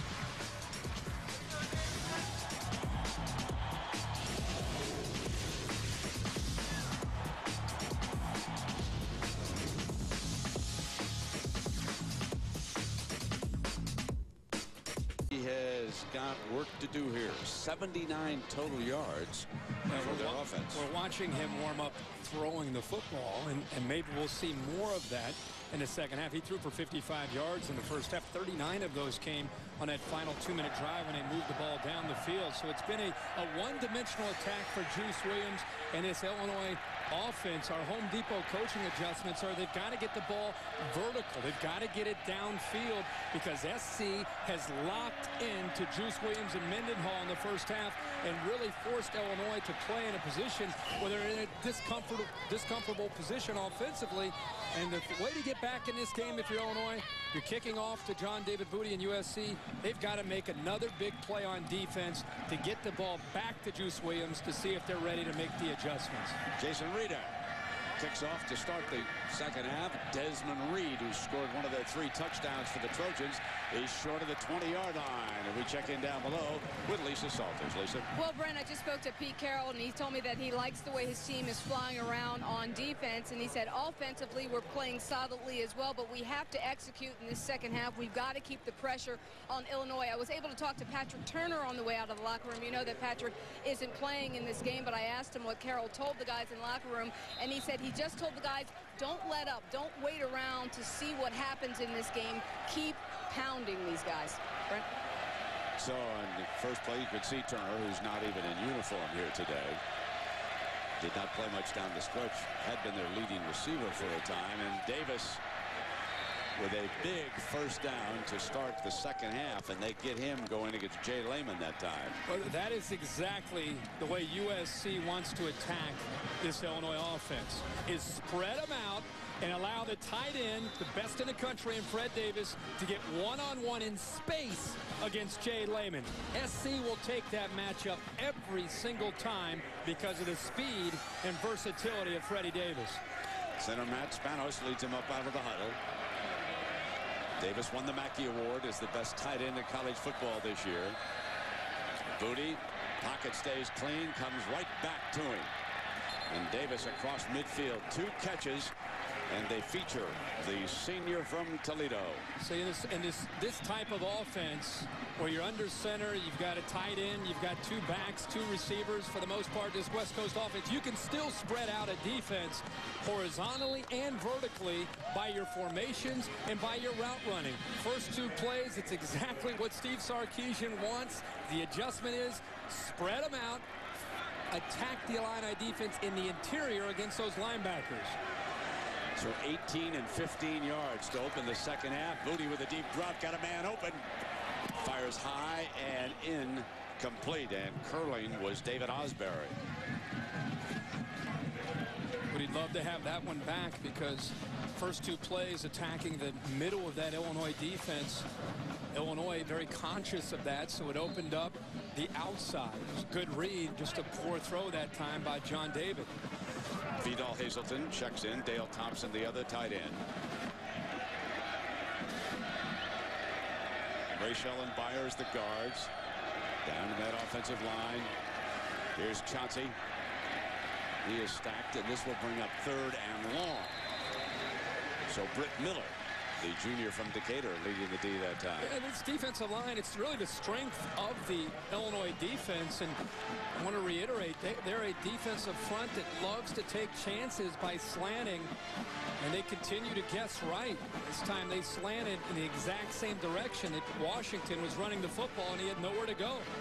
You know, we have not even mentioned Martez Wilson yet. He's one of the finest young linebackers in the Big Ten. Number 2, recruited out of the Chicago area. He is just now checked in.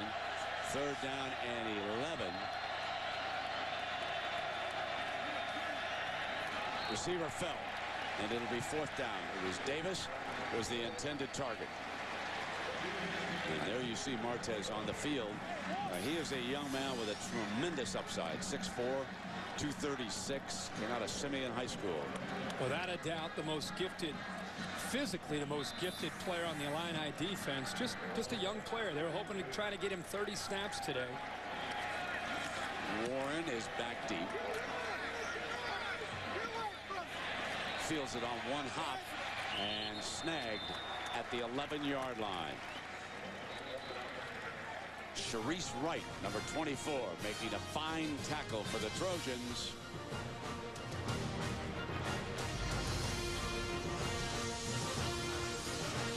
Here we go now. We'll see what the Illini can do down 21-3. Can they generate some kind of an offense? Rushed for only 24, passed for only 55 in that first half. Open up with 9 yards, and I will tell you that Jeff Cumberland, the 6'5" receiver from Columbus, and here we go, throwing on 1st down. Throw that football on 1st and 10 and throw it to 17 and White. The guy can get out there and make plays. These first half drives, not pretty. Not only the punts, missed field goal opportunity after the big interception, and then late after the 11-play drive, most of it through the air, 39 of it through the air. Field goal attempt where they weren't able to come up with a touchdown, but I like it. First play of the second half. I know they're down. At least they're throwing the football.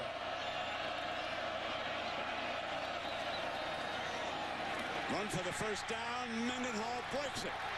Got a wide receiver out in front to block for him. Going for the end zone. Touchdown, Illini.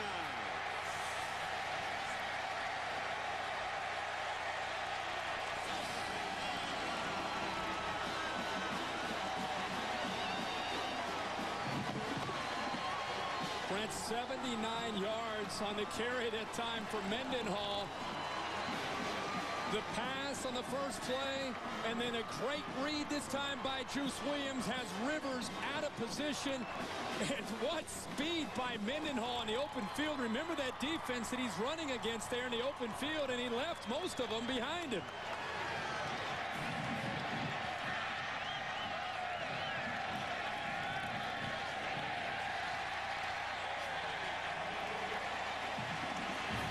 Illinois and Mendenhall putting USC right back into this game.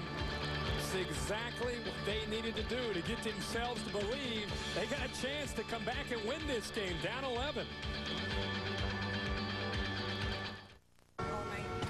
Yes. You know, entire steaks. That's all right. Yeah, no, you're gonna. I can't believe you're on 81 Broadway in Brooklyn. Well, I'm glad you guys are taking us along with you.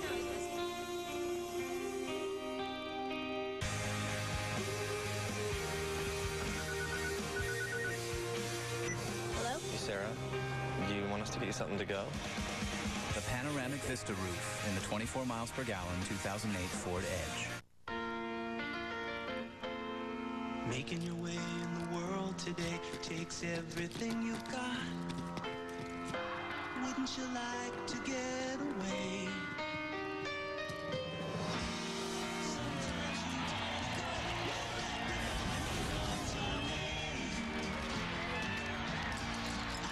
A taste so rich and decadent, it belongs in the dessert aisle.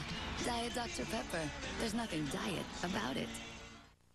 Create your own instant replays.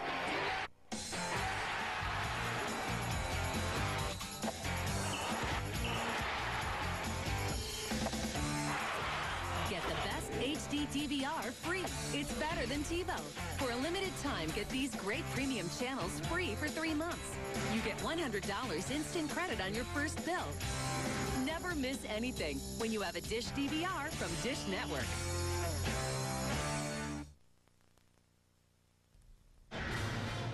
Exclusive coverage of the Rose Bowl game presented by Citi on ABC. Brought to you by Citibank. Whatever your story is, your Citi card can help you write it. Citi, let's get it done. Sync, the in-car technology that voice activates your MP3 player, Bluetooth phone, and more. Diet Dr. Pepper. Treat yourself to the rich, decadent taste. There's nothing diet about it. And Allstate, proud sponsors of college football. Are you in good hands? Lowry's Beef Bowl, one of the great traditions, and Richard Mendenhall enjoyed dining at Lowry's. And you know, folks, with that 79-yard burst, he equaled the entire offensive output of the first half. That's right. There's life on the sideline. 79 yards total, and with one running play, he equals it. Rita with the ball on the tee that'll be fielded at the 13-yard line by Johnson. Johnson cuts for a seam, and he is penalty flag thrown on the flags on the play, so hold on now. Let's get this sorted out.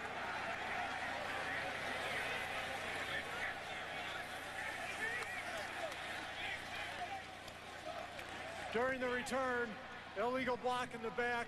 Number 14 on the return team. 10-yard penalty from the spot of the foul. First down. This is a great look at the zone read and how it works. Here's the read for Juice Williams as his back comes through. Watch the block here to seal it, and a poor angle by Keith Rivers, the linebacker, who's in position to make the play and actually just runs by Mendenhall. I'm just impressed with Mendenhall in the open field. He's known as a power back, but here he shows you he could take it 80 yards for a touchdown. Oh, Brian Gamble gets a huge assist. Yep. We've got to follow 26 as a downfield blocker on that play. He kept the safety from getting a hand on Mendenhall. What a job. I don't think I've seen a receiver follow through any better than that. Now, heat's on the Trojans for the first time. 21-10. They dominated the first half. Chauncey Washington is the running back. Steps behind the right side of the offensive line for 9 yards behind Rachel and Ranovich before Steele makes the stop. Here's your offensive leaders now. Booty in that first half. Did have that one intercepted. McKnight, of course, he's the player that Illinois must keep an eye on. With a tight end and a fullback, their leading receivers. The explosive one is the running back, McKnight. You don't have to worry too much about the wideouts. By now, Illinois knows that. They can hone in now, but McKnight is someone they must identify when he comes on the field. Second down and 2. Motion out of the backfield. Use the fullback heavily for the first down to the 31-yard line. This is a trademark of an outstanding football team. They've dominated. SC has dominated this football game, and all of a sudden Illinois comes back with a big play to start this second half. The Illinois crowd gets back into the game. There's a penalty that pushes them even further back. This is where they show their experience of being in these kind of games, and we'll see if the youthful Illinois defense, who's played very well throughout this game, can come up with another big stop to try to get the ball back to Juice. Big Sam Baker, 79, is the left tackle. McKnight has checked in now. He's the running back. They step him over behind Baker on that left side. Circle route. Throw by Booty. Got it. Oh, is he explosive to the 49-yard line before Kevin Mitchell can yank him down. They've done it the entire game, and they're not going to let up until Illinois shows the ability to stop that. McKnight comes here and then underneath. They're just trying to get their athletic ability against the Illinois linebackers in space. How often do you hear that when you hear teams talk about attacking against Big Ten defenses? They want to get them in space and try to have the athletic ability, the advantage with the speed, and that's what they're doing tonight with Joe McKnight. Matt Spanos will move out over the ball now. McKnight stays in the game. Flanker screen, nothing doing that time because of a fine play by freshman Marcus Thomas from Chicago. The true freshman who's known as a guy who just has a great feel and great instincts in cover two. He goes right by Walker and makes the play. Outstanding instincts by the true freshman that time, Marcus Thomas. And again, those wide receivers just can't do much. That was Ronald Johnson. He's a freshman from Muskegon, Michigan. 2nd down and 10 now. Chauncey Washington back in as the running back behind Booty. Deep drop this time. Underneath, and Chauncey slipping as he came out of the backfield. Made his turn, and this will be 3rd and long for Booty and the Trojans. Fred Davis would be his #1 target, and of course Stanley Havili can also come out of that backfield. Here on 3rd down, SC #1 has to protect because Illinois has gotten pressure when they've gotten Booty into 3rd down and long. They've brought linebackers on the pressure. If you look for Davis initially, but also McKnight is checked in. He'll be up here at the slot, the top of the screen. An empty backfield. 4 down linemen for Illinois. Time for Booty, dropped. Vidal Hazelton, and folks, if there's an Achilles heel on this Trojan team, it's at the wide receiver spot. To quote our friend Rick Pitino, Dwayne Jarrett and Steve Smith are not walking through that door. They lost the most productive combination, wide receiver combination that they've ever had in school history in Steve Smith and Dwayne Jarrett. By the way, great play that time by Sanders to get a hand in there and deflect that away. Warren back deep. They want a sure-handed man. Makes the catch at the 19-yard line. So Rashard Mendenhall. What do you do after you run 79 yards? You pedal away on that sideline. He's coming up. Aerial coverage brought to you by Goodyear. Get there on triple tread technology. One of the most gorgeous sights in all of American sport. Traveler and the Trojans with a big first half lead, now trying to hang on. That is Traveler the 7th, folks. Illinois opened their last drive with a quick throw just to keep USC honest, let them know that they have that ability to throw the football. The juice for 3. Mays makes a stop.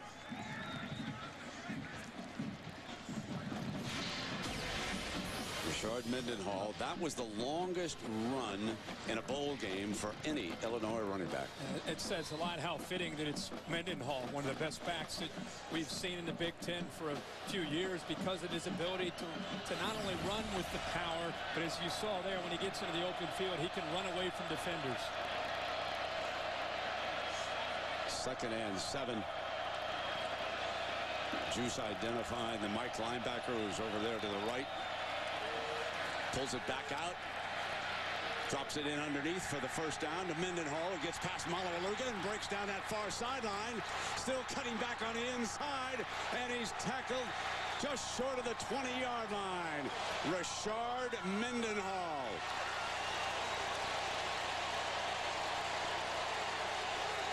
Not only a huge play, but the way it was designed by Illinois, he wants to get the ball downfield to Cumberland and also Wild, but he checks it down to Mendenhall in space. The SC defense had dropped well back into coverage, and they left Mendenhall all alone underneath, and a good job of recognizing that by Juice Williams. A 55-yard reception on the heels of his 79-yard run from scrimmage. Now using the fullback, and Wild fumbled it. Wild put it down. The Trojans indicating that they may have recovered this fumble.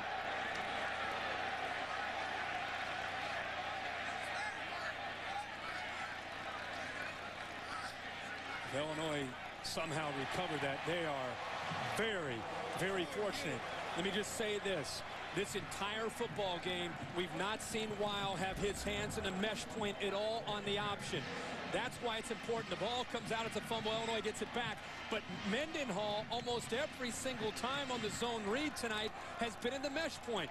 You throw in Wow, who hasn't been in there. There's a little bit of a, are you taking it? Am I taking it? Are you taking it? Who's got it? They're very, very fortunate that time to hold on to the football for the Illinois offense. Big recovery by Millington, who was shaken up in the first half. Give him high marks. And the umpire, Paul King, was digging his way right down into the middle. This is a Big East crew. Good officiating there. 7:34, play fake. Dufresne's the running back. Juice in the middle is open. Fumble! Going to be recovered in the end zone for a touchback.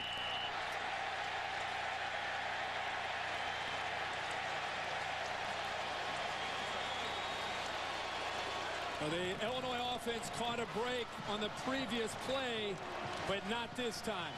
Jacob Willis, the receiver, and he was wide open. Watch him break free.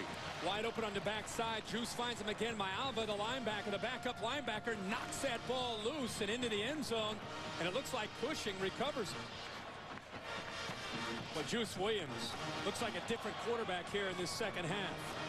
Myalva coming in from behind, knocks the ball away. That's just like the drill you work on in practice. Now can SC's offense move the ball? There's the young man receiving some encouragement on that Illinois sideline. He could get another chance before it's over. First down and 10 now for John David Booty, the senior. Last game for USC. Here's McKnight, the freshman, and he is going down big time. Britt Miller, the junior from Decatur. What a play by Britt Miller, who just continues to get better as this game goes on. He's got to fight off a block that time by Rochelle, and he not only fights off it, he beats him to the point attack, gets by him, and look who he has to tackle on the open field. Nice play by 44 in white.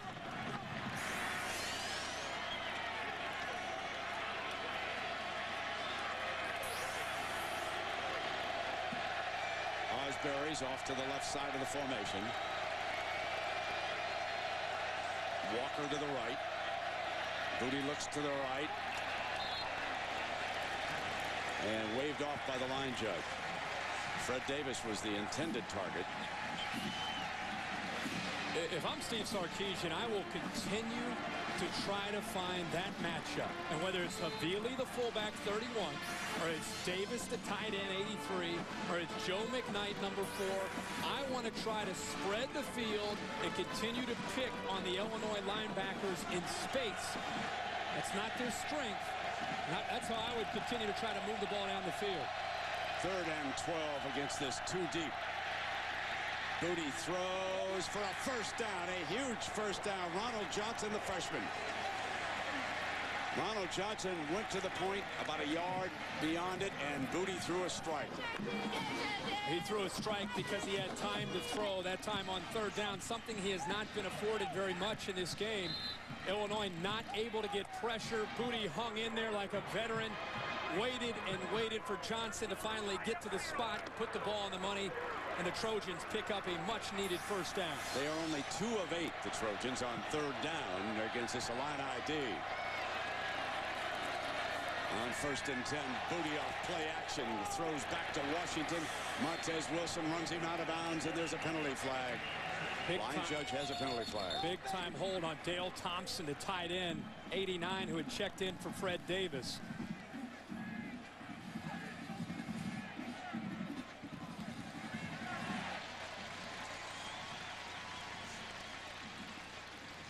That'll back him up. Holding, 89 on the offense, 10-yard penalty from the line of scrimmage. Repeat the down. Thompson gets in from time to time. Bottom of your screen, just locks up Will Davis, hooks him. Officials on top of it. A crew from the Big East had a very consistent game tonight. First down and 20 as a result of the penalty. The Illini have not been penalized. One of the few bright spots for them so far. Until the Shard Mendenhall took over with 2 great runs. Is that a lateral? McKnight's got it on the hop. Breaking into daylight. He can make the most of it. You won't catch him if he has it from behind. Vontae Davis pulls him down at the 11-yard line. The sophomore sophomore from Dunbar High School in Washington with an electrifying burst of speed. 64-yard run in what could have been a disaster. The worst thing that happened for Illinois is that this is a lateral, because it means it's a free ball. Definitely a lateral, free ball, and look at the bounce that Joe McKnight gets. It's Steve Sarkisian ought to put this one in the playbook. Bounces a couple times and up, and that's the last guy in the world Illinois wants to see with a football with room to run. 65 yards. That changes the entire complexion of the football game with 2 bounces of the football. Great effort, as you said, Brent. Oh. By Davis to bring him down. I didn't think anybody on the field could catch McKnight, but Vontae Davis, that was major league closing speed. And I've been told that certainly he'll go on someday and play Sunday football, and they're looking for corners who can move like that, man. Yeah, I think they're going to review this, but based on seeing it live and then seeing that first angle, it definitely looked like it was a lateral. Throws it right about at the 20-yard line. There's no question. Ball's back to the 18. Touched it on the 18. Yeah, and a couple bounces. There's no question that's a lateral. If that ball takes a different hop, maybe it's a different story, but the ball bounced.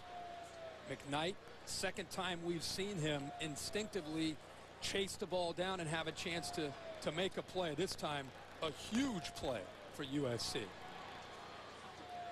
I almost sense Illinois' defense getting more and more confident as this game went on. After review, the ruling on the field is confirmed.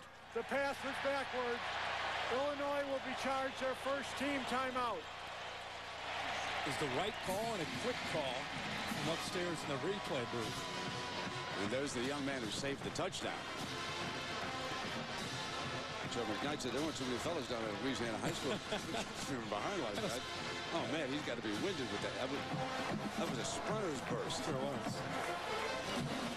So just when it looks like things are going to go completely Illinois' way, they fumble going down the other side, and now McKnight, and give him credit for being a freshman, Kirk. He knew that was a lateral. Pick it up and keep going. Instinctively just chased the ball down, made the play, and then once he secured the football, you just knew. Looking from up here, look at all that grass in front of him. He made a move on a guy, and Illinois, it's amazing how quickly this game, if Illinois gets a field goal, if they get a touchdown, looking at a one-possession game.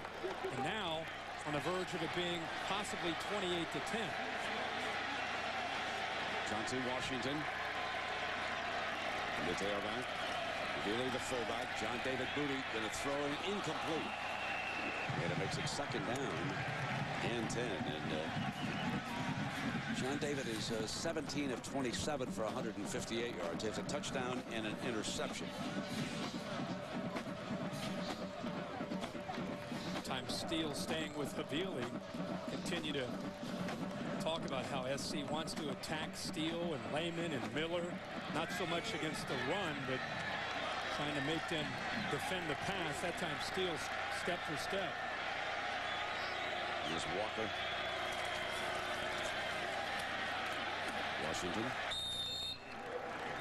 Remember back in August, and people talked about USC has 10 tailbacks. How are they going to get all these guys enough playing time? It's kind of worked itself out this year with Washington being the veteran, and C.J. Gable ended up having an injury, and Stephon Johnson was out there, and Joe McKnight, the young freshman, got his chance.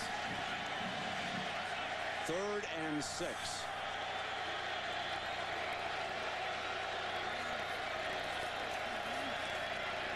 John David slant, interference, automatic first down.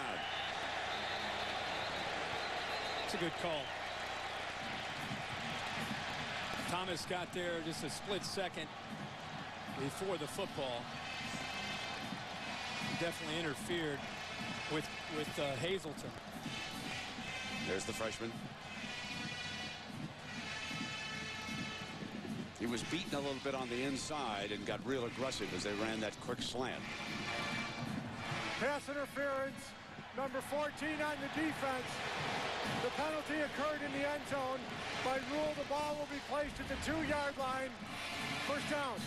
And he has inside leverage. He gets a little bit baited on a double move by Hazelton. Gave him enough room to the inside. Thomas is frustrated. The Illinois fans are frustrated. But he definitely makes contact. Yeah, he bumped it. Yep. And that is the first penalty of this game against Illinois. Yeah, it's a big one. First down and goal now for the Trojans from the 2. Washington behind Havili. Play fake. Booty's going to bootleg it and throw. High caught. Touchdown Davis. Fred Davis. The John Mackey Award winner is the best tight end in college football. Showed you why as he worked the back of the end zone. What a turn of events right here. Watch Davis. This is why I love USC's offense. 1st and 10. Let's good time for a little play action. Booty always knows he can find Mr. Reliable Fred Davis. Big touchdown and a huge turn of events in his football game. The linebackers released it, which is very unusual. Over. Unsportsmanlike conduct. Taunting. Number 83 on USC. 15-yard penalty will be assessed on the kickoff. But the touchdown counts. It's his 8th of the season. But again, this could give Illinois outstanding field position.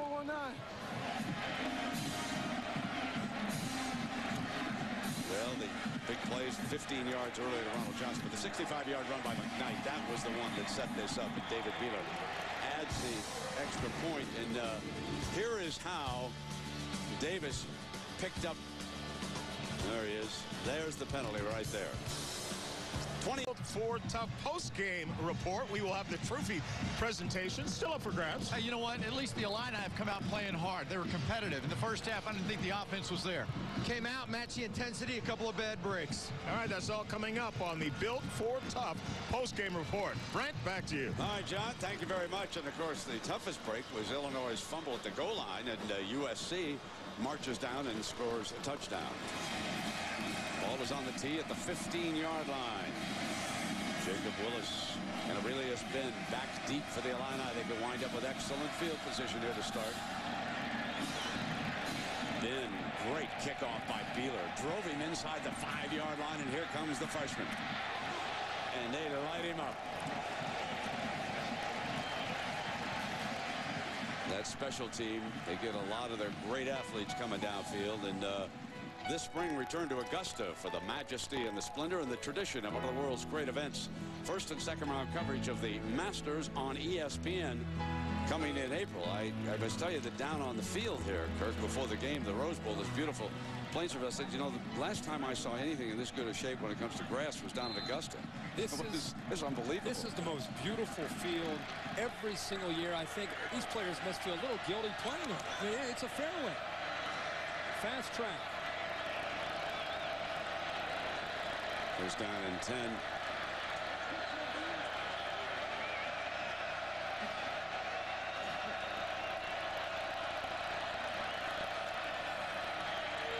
The juice goes up on top, and it is intercepted by Harris. Kerry Harris, the junior.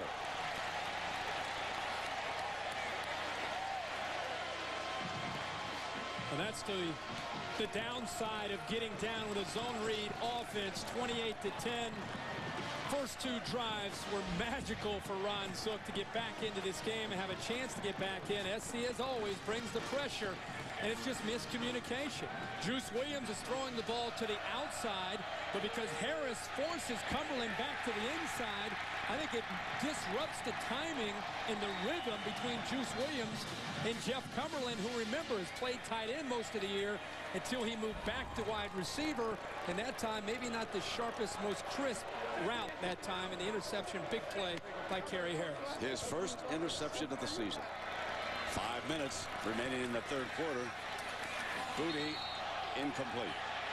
Second down and 10, and Osbury the target. You've touched on this a lot tonight. In the past, this is where USC up 28-10 would go for the jugular. A big play downfield on the perimeter with their big play wide receivers, Steve Smith, Dwayne Jarrett. They don't have that in the arsenal this year, so it's been a different way of attacking for USC. And I think that's taken some time to develop, and that's why they were so slow throughout this year. Without that big playability, they've had to rely more on the running backs and tight end. We caught a glimpse of Eddie McGee starting to loosen up on the Illini sideline. Here's McKnight, far side. Crosses midfield. Vontae Davis, there is number 10, the backup quarterback, 6'4", 200 pounds out of Washington. And they may elect just to give him a series and see what he can do with the passing game. Trailing 28-10. We'll see what the coaches think.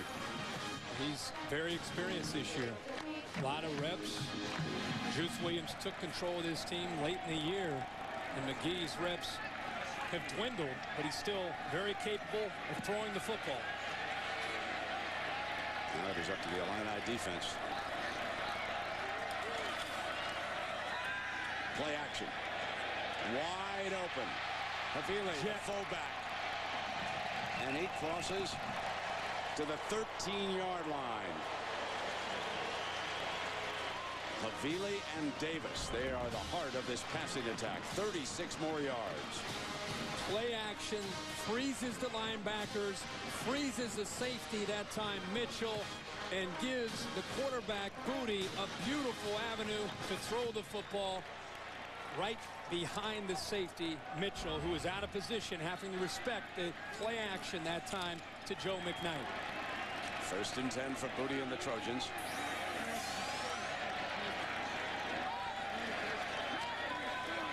Straight back to the 6-yard line. Relying on their strength right now, Havili and Davis. Just continue to work. You're just going to work over these linebackers. How many times have we said Davis, Havili, McKnight catching the football? A lot. Davis has a half dozen. Havili has 4. Davis also has a touchdown, and McKnight out of the backfield has 5. Only one wideout has as many as 2 in this game for the Trojans. Here's McKnight, touchdown, easy walk-in.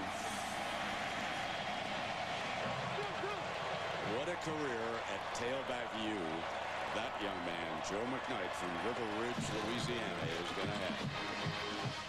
Steve Sarkisian saying yesterday that this was going to be a night for USC fans to get a glimpse, and really all of the nation to get a glimpse of what will be coming in 2008. They've had over 4 or 5 weeks to get Joe McKnight ready as a true freshman. And with that time, it allowed them to prepare him and put him in a position to catch the ball and have obviously run the football. It's a pretty good hole, Brent.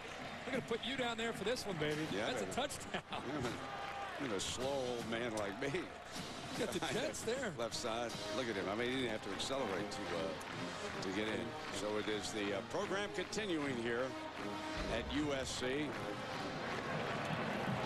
And when the season ended, you know, we were down at Dennis Erickson and talking to him. He said on that Thursday night, I think it was Thanksgiving week, you fellows probably watched along with us, that he said they're as good as anybody right now. So once they get that offensive line healthy, he said John David Booty was throwing the ball well. He said started kind of slowly against us, Arizona State, and then when they came on, he said we couldn't handle it. Yeah, Pete Carroll isn't one to make excuses, but the reality is they've sustained a number of injuries. It's caught up to them. They lost a great wide receiver play, so they didn't have that coming back to this year. But when John David Booty went down with the injury, Mark Sanchez forced into play, you lost your leader. And on defense, they battled through a number of injuries. The offensive line, it's the reality. It's part of college football, 85 scholarships. Everybody has to deal with that. But at the end of the day, when this team is healthy, you could put them on the field with anybody, and they would not be in awe or be intimidated. They could compete with any team in the country and have a great chance of winning against any team in the country. 3 Illinois turnovers have resulted in 3 USC touchdowns. So the turnovers have been so critical, especially here in the second half. After the Illini had scored their only touchdown, they were driving again. Had a completion inside the 5-yard line. The ball was jarred loose, and now they'll be coming out on the 20-yard line. Wheeler with a strong leg. Well, the season premiere that a whole lot of folks have been waiting for on Thursday, January 31st, a 2-hour premiere event starring the season. Some will leave the island, but some will not. Time to find yourself lost. So Thursday, January 31st. Juice stays on the field. Brings Mendenhall out. 35-10. Down by 25. 3:42 remaining in the third quarter here in the Rose Bowl.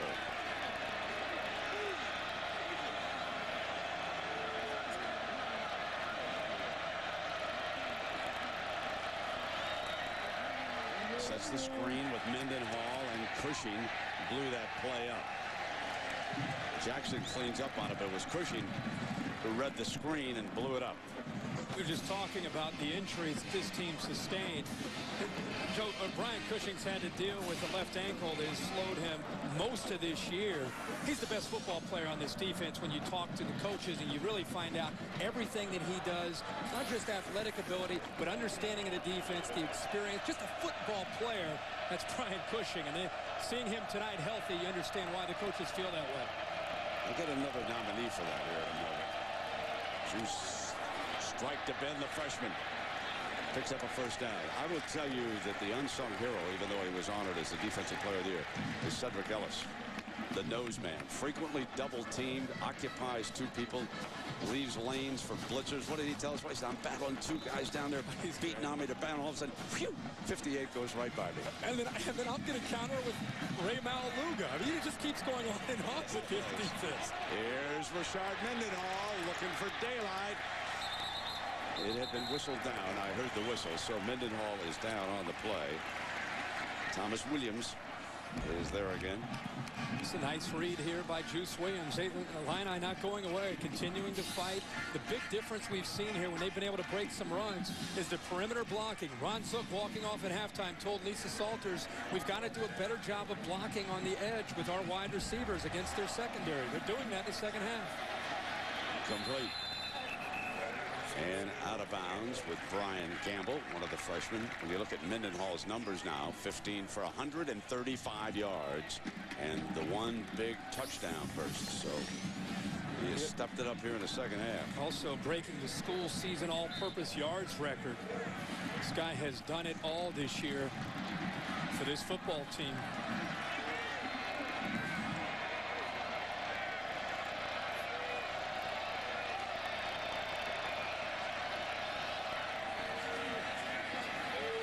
Far side incomplete. Over to Campbell. Let's check in with Lisa. Well, Brent, one of Rashard Mendenhall's biggest cheerleaders is, of course, number 34 for the Fighting Illini, Walter Mendenhall. Both are running backs, and they are roommates up in Champaign. If you would consider there might be some jealousy between the two, don't even think about it. They're really close, good friends. In fact, Rashard said, you know what? If I couldn't have gone through this season in camp and all the ups and downs without my big brother, when he shines, I shine. When I shine, he shines. Walter said, the only thing I don't like about it is he's messy. He doesn't clean up his room. Third down and 4. First down. That's Cumberland. Fumble as he was battling. The Trojans have got it. And a penalty afterwards.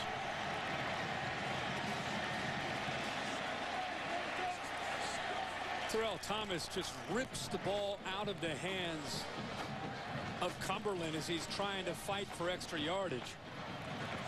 The ball was recovered by USC. After the play was over, personal foul, number 22 on Illinois. 15-yard penalty from the spot of the recovery. First down. Daniel Dufresne, the backup tailback. The last two times Illinois has the football, not only have they fumbled, it's the way they have. A strip from behind. Now look at this. Look how these guys tackle. Not only trying to bring them down, trying to rip the football out, attacking the football, trying to get it onto the ground. That time it's Terrell Thomas. And it was recovered by Kerry Harris. He has an interception and a fumble recovery. And so Illinois, their last 3 possessions, 3 turnovers, and on top of it after the third one, a personal foul. And 2 of those turnovers inside the red zone as they start to self-destruct here.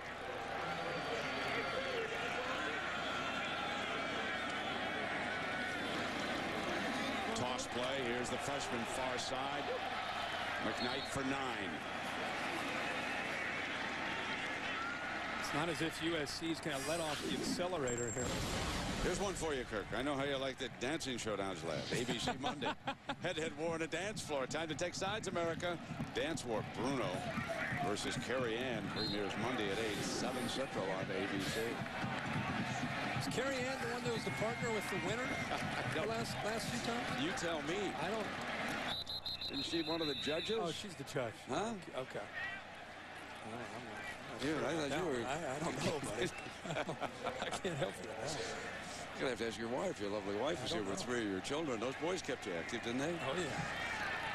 How about the cameras, the shots, the entire game? I don't know if I've ever seen anything outside of the Super Bowl where you have the bulbs just flashing the entire football game. We've got a crowd of 93,923 on hand. 35-10, USC co-champion. And the Pac-10 leading Illinois.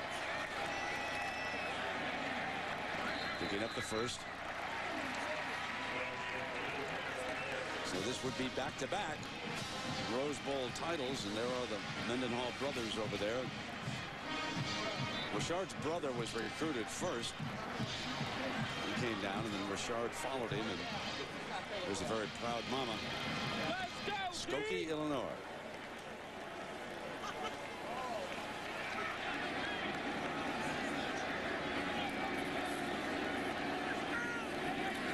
First and 10 with a slot to the right. And a whistle. Time was running down on John David Booty, and a false start.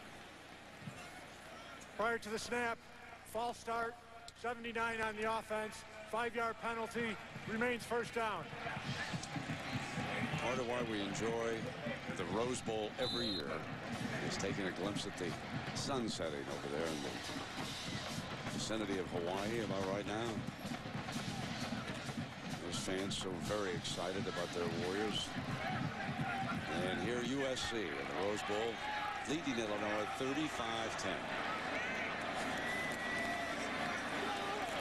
Here comes Chauncey to the Illini 40-yard line. Could be a tired defense out there right now. Harrison makes a stop.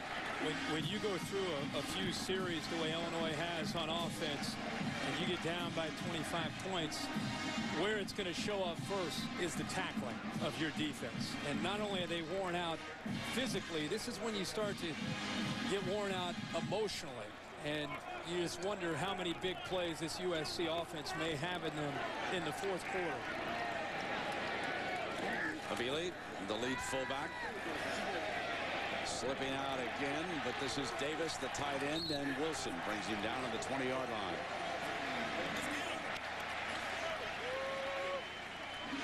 So the final seconds of the third quarter. Time stopped as a result of a first down. And already they're signaling the fourth quarter belongs to us. They'll let them just tick away. And they will start the fourth quarter here at the Rose Bowl in Pasadena with a 25-point lead. And the Rose Bowl game presented by Citi returns after this message and a word from our ABC stations.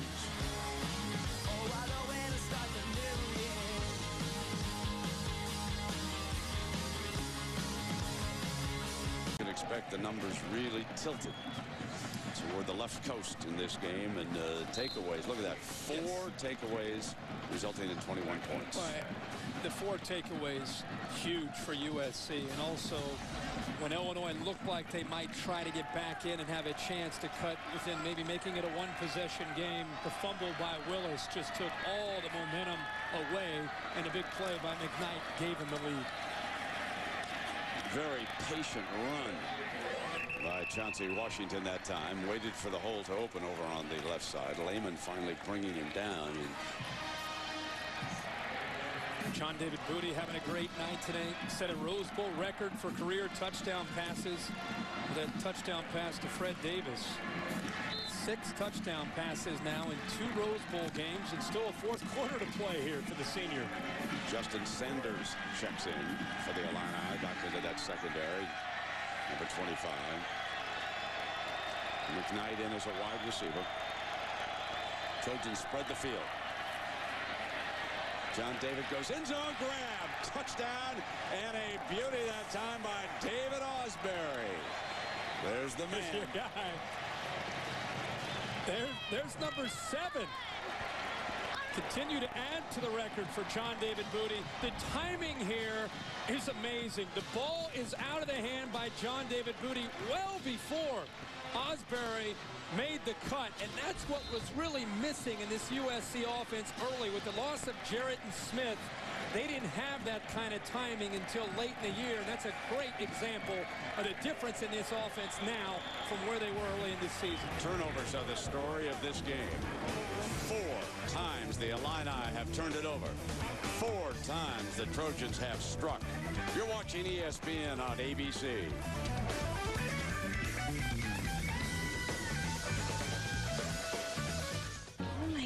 It's the kind of... This is what we play for every year. The electricity that rushes that stadium is something that we've been through before. And by home field advantage just gives us a great opportunity of fulfilling our dreams. It all feels like home. We own the Rose Bowl. And they own it again here today, leading by 32, 42-10. And John David Booty closing out his career. It'll be interesting to see who wins the quarterback duel next year. Mitch Mustaine transferring from Arkansas. Mark Sanchez will replace Booty midway through the season. That'll be some duel here come training camp next year between those two. And let's check in with Lisa. Well, Brent, I want to tell you about a guy who doesn't wear a number, but Pete Carroll calls him the heart and soul of the USC Trojans. His name is Ricky Rosas. He's 4'8", 18 years old. He had bone cancer when he was a kid, and that stunted his growth. And he also has some learning disabilities, but that has not stopped him from doing his thing with USC. You know that Pete Carroll's practices are open, and he was going to practice for a while, and Pete Carroll finally said, you know what, we're going to put you to work.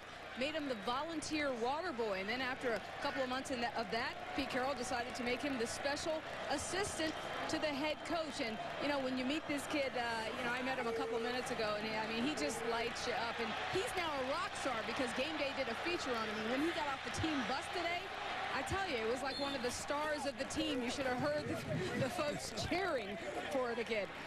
So just a great story. And Pete Carroll really says that, you know, no matter what, that this kid is the soul of the team. And I was asking him, you know, what does your job mean to you? And he said, absolutely everything. They say that I make their day, they make my day. Look at that, Brent. That's cool. He doesn't play. He's a rock star nonetheless. That's awesome. That's a wonderful story, Lisa. Very good. Very nice.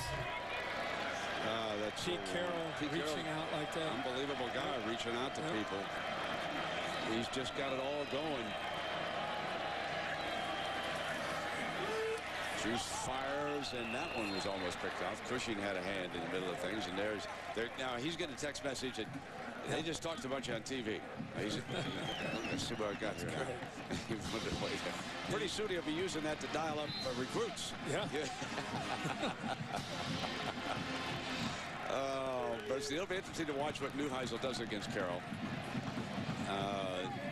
Rick is he's an aggressive recruiter, as we all know, and that's what they're going to have to do here in Southern California to try and stay up with this Trojan dynasty. And Juice Williams has certainly struggled in the teeth of this fabulous FC defense. You can see Cedric Ellis there giving him a lift on the sideline, 13-41. I haven't seen, there have been no ugly moments between these two teams anyplace, have there? No. I know that Pete and Zook are very good friends. Yeah. They like each other. Yes, sir. Like to compete. Sure. It's like SC might dominate this game, and Illinois showed a lot of grit, a lot of character fighting back, but SC just too good at the end of the day. That one fumble in the red zone when they were going in again after Mendenhall's touchdown. That was the turning point in this game. Yep. And then the fumble that McKnight picked up and that lateral. That lateral. That was right after that fumble. Yep. And the game hasn't been the same. Booty 23 of 35 today for 258. But Ron Zook and the Illini staff deserve an awful lot of credit for turning things around in Champaign. So he's talking to a true freshman right there, Marcus Thomas, who Probably came up with a penalty. He did something to get Ron Zook upset. After the play was over, personal foul, number 14 on Illinois, personal foul, number 2 on USC. The penalty's offset. It will be first down. Ron Zook, at this point, it's obviously USC is going to win this game, but he's still just in his 3rd year. He's trying to build this program. He's going to use all 60 minutes to try to teach this team about what it takes to get to the top. And we got a timeout. Well, there's Matt Leinart, former championship quarterback here under Pete Carroll, Heisman Trophy winner. Now with the Arizona Cardinals, of course, their season's over. He's here on the sideline enjoying his one-time head coach. Amazing, isn't it? That's vintage Pete Carroll talking to one of his former greats during a TV timeout. Gonna get these headsets on, finish his ball game out.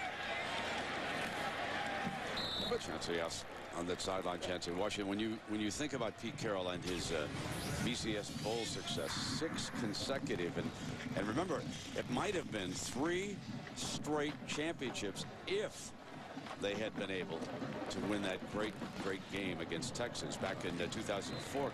Yeah, they won the AP.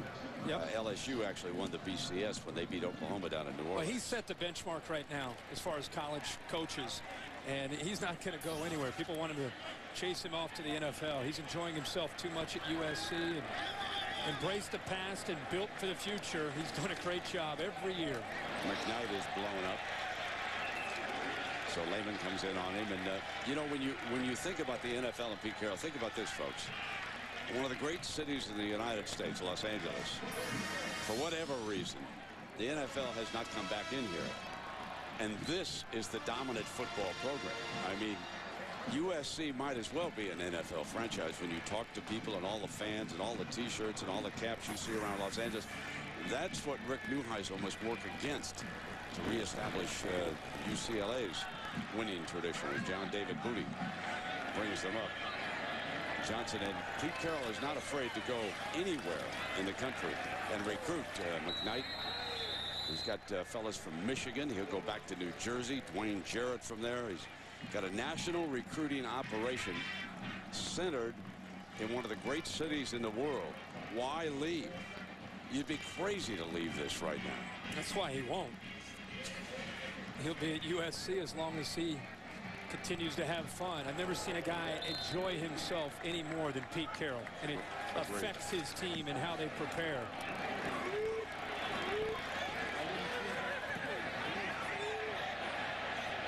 Did it touch him? I don't think so. I think he ran away from it in time.